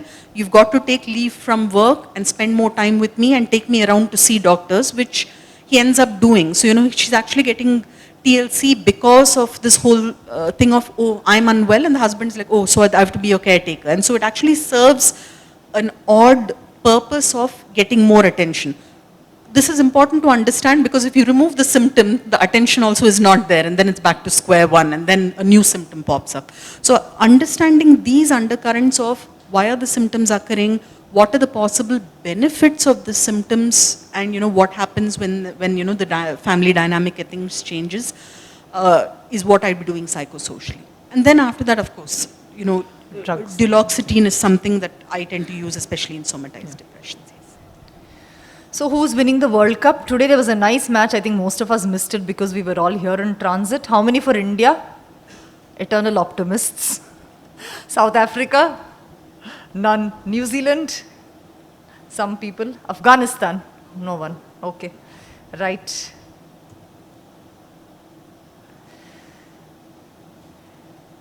So, what is your time threshold?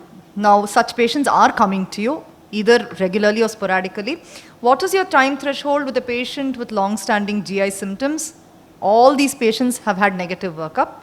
So after listening to all this, how many of you can spend at least 10 minutes? 10 to 15 minutes? Case-based. I'm willing to spend more time with the patient. I listen, but I switch off after 5 minutes and I write down a psychiatry referral quietly. I mean, some of us might be doing that, so nobody, or at least nobody wants to admit to that in public.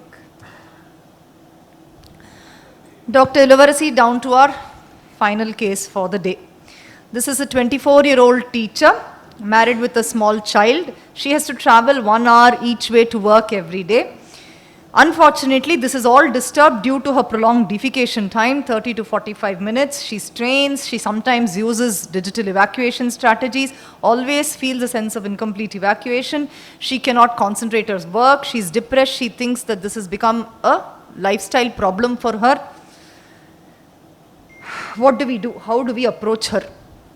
Now she's wondering what will happen to me now. I want to get married, I want to have children, but I'm spending 45 minutes at least in a day. I'm not able to write down my assignments for the next day. All I think about is the retained stool and how I take it out. This is in the words of the patient. So she has a history of straining, 30 to 45 minutes she's been spending, and she has history of incomplete evacuation. She also history of manual digital evacuation. So she fulfills around more than 2 criteria of the Rome criteria of functional constipation. So this is definitely a functional constipation. So functional constipation is of 3 types we know. It's normal transit, slow transit, and dysynergic defecation. So with her history, probably this looks like more of a dysynergia. And an adequate rectal examination again will help us in getting more idea about what we are dealing with. So always the common things first. I would do a metabolic evaluation which includes a thyroid, calcium and sugars. And though she does not have any alarm symptoms, I would proceed with a colonoscopy. I will also rule out an organic cause or an SRUS, solitary rectal ulcer. Then I would stop there. I will reassure her. I will give her a trial of laxatives, preferably osmotic laxatives. First, initially in the right dosage for at least 2 months regularly. If she shows some response, I would wean her off laxatives and see how she responds. If she doesn't have a response or she is having recurrent constipation, then I would go ahead with the other tests like colon transit time and an anorectal manometry with a balloon expulsion test. So that would say what kind of constipation is this. If it is something like a dysynergia, then we need to counsel her that she needs a lot of patience and she needs a lot of treatment like biofeedback along with laxatives. So I would not prescribe a neural modulator at the first time. The first line of choice would be osmotic laxatives. Second line would be, if she doesn't respond, then a peripheral neuromodulator, 5-HT4 agonist, prucalopride, 2 milligrams. If she doesn't respond, again third line would be lubiprostone. If there is a need for a centrally acting modulator, I would try to avoid a tricyclic antidepressant here because it can again increase the constipation because of its anticholinergic effect. So probably SNRI or an SSRI would be a better choice of neuromodulator in this particular patient. So when I was reading through neuromodulators in constipation, it was interesting to found out that there are a lot of neuromodulation techniques for functional constipation. Some of them are sacral nerve stimulation, then abdominal transcutaneous electrical pad stimulation, and placement of a electrode into the percutaneously into the tibial nerve. So these were all interesting to read. They have found some benefit in slow transit constipation. Thank you. So in these cases, I think the audience will also agree that it's hard to sometimes find out if anxiety is a cause of the symptoms or anxiety precedes the symptoms. Very difficult to treat such cases of refractory constipation. You don't know when you actually need to give them neuromodulators or actually treat the primary disease or the primary disorder with biofeedback. And such patients are most often very, very dissatisfied, however much you counsel them or treat them. As we move to the end, Dr. Shalini, your tips for gastroenterologists, just small tips. What do you think? Where do you think we should interact with you? What would you like to know from us if you think a patient has DGBI? I think mainly it comes to having a lot of discussion between yourselves and ourselves, because I think just a quick 1 or 2 line paper referral, doesn't hold a patch to picking up the phone and, spending 10 or 15 minutes ranting about this patient and saying, I've tried everything, we've tried this, I'm warning you, this patient is difficult, all of that. Please tell us all that so that we get a clear idea of what we're dealing with and, why you have referred. So I think discussing the referral and, keeping up to date with each other about the patient, I think helps the patient a lot. And again, I do know that even now there is a certain amount of stigma about seeing a psychiatrist. So frankly, I think most of my referrals are from the gastro team. I think neuro is a close second. So I think that way we owe you all a lot for, destigmatizing it to patients, and I think gently putting it to patients that, it's okay to have an assessment and, let's see whatever happens of it. You don't have to go ahead with treatment. So I think that way, it's, I think, good to have a collaborative care plan. Thank you. This is the hazy side. I'm sorry. Just a synopsis of how you can decide to treat your patients appropriately depending on what their symptom predominance is. I hope I've not overrun our time and I hope people didn't sleep off. Thank you for listening and participating. I have a question to Dr. Shalini, ma'am. Ma'am, when you are planning to start a neuromodulators to the children as well as the females who are housewives, most of the time they are coming with the functional disorders, what is the time limit for you to start the drug and how long you want to give it to them? Because many a time what happens once we put them on neuromodulators, they reach at one plateau. Within 3 months or 4 months, we feel, okay, the symptoms are coming down, shall we go down? Then it is aggravating. So how do you want to go about it? My practice tends to be for over 16s. I don't actually see pediatric patients, so I think this advice is for 16 and above. I think broadly, I think especially in Indian practice, we end up being a little quicker in starting medication. I think just because patients are like, well, I've come to the hospital, so just doing one CBT session or a bit of supportive counseling is not enough. They actually do expect medication to be started. So I think rather more than not, I would end up starting medication. 2 or 3 points, I think.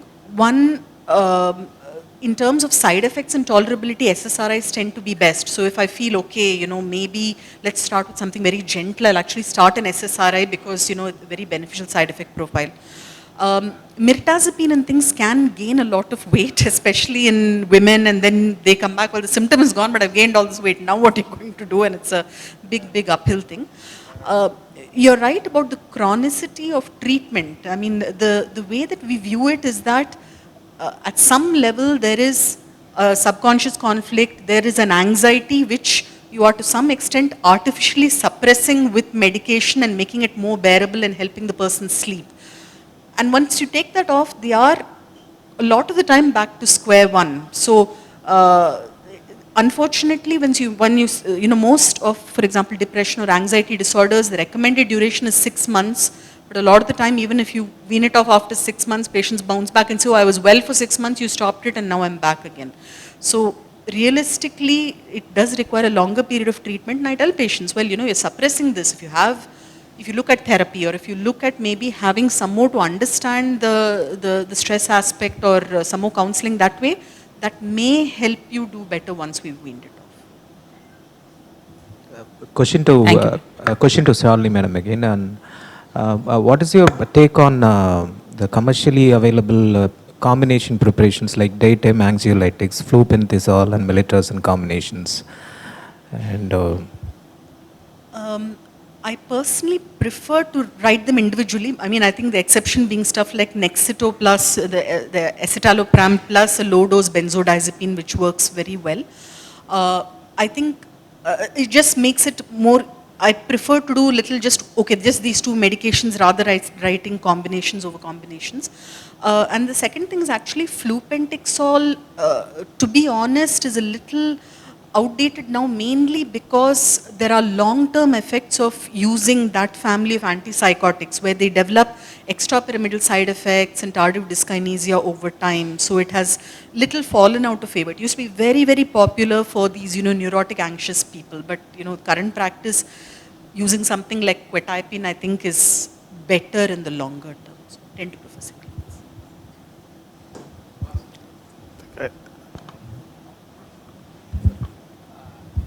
It was a nice discussion. Unless it's a big problem, we will not have discussed. I like functional disorders because most of us seniors will tackle all the big problems.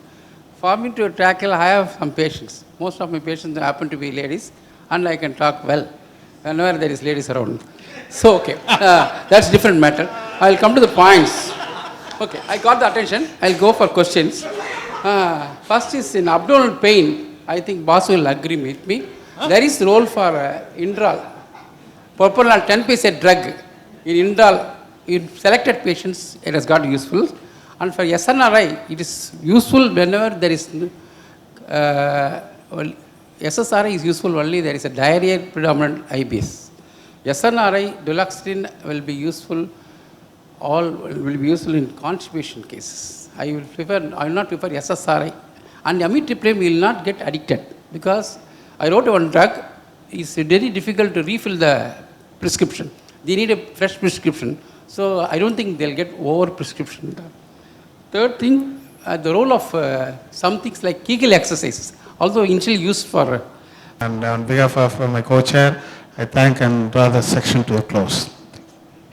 Before that, I like to remind you, who is a member of ISG, National ISG, kindly, if you have not voted, please start voting. And Dr. Ubal is there for the council member.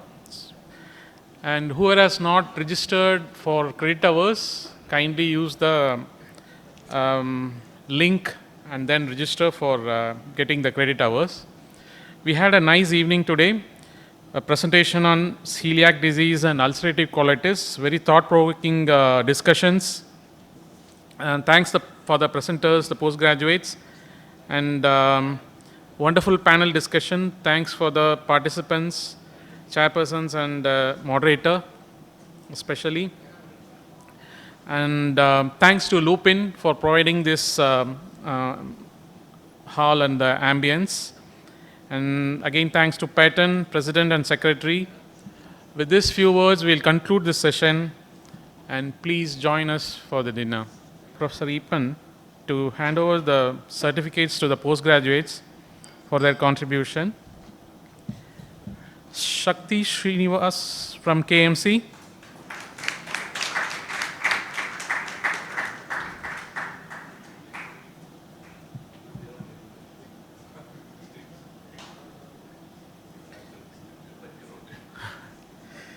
And Dr. Akhil Chaudhary from SRMC.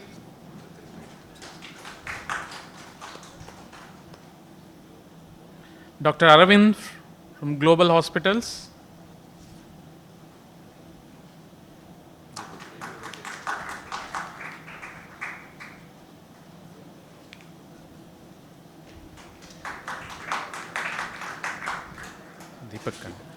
Dr. Deepak Kannan from Apollo.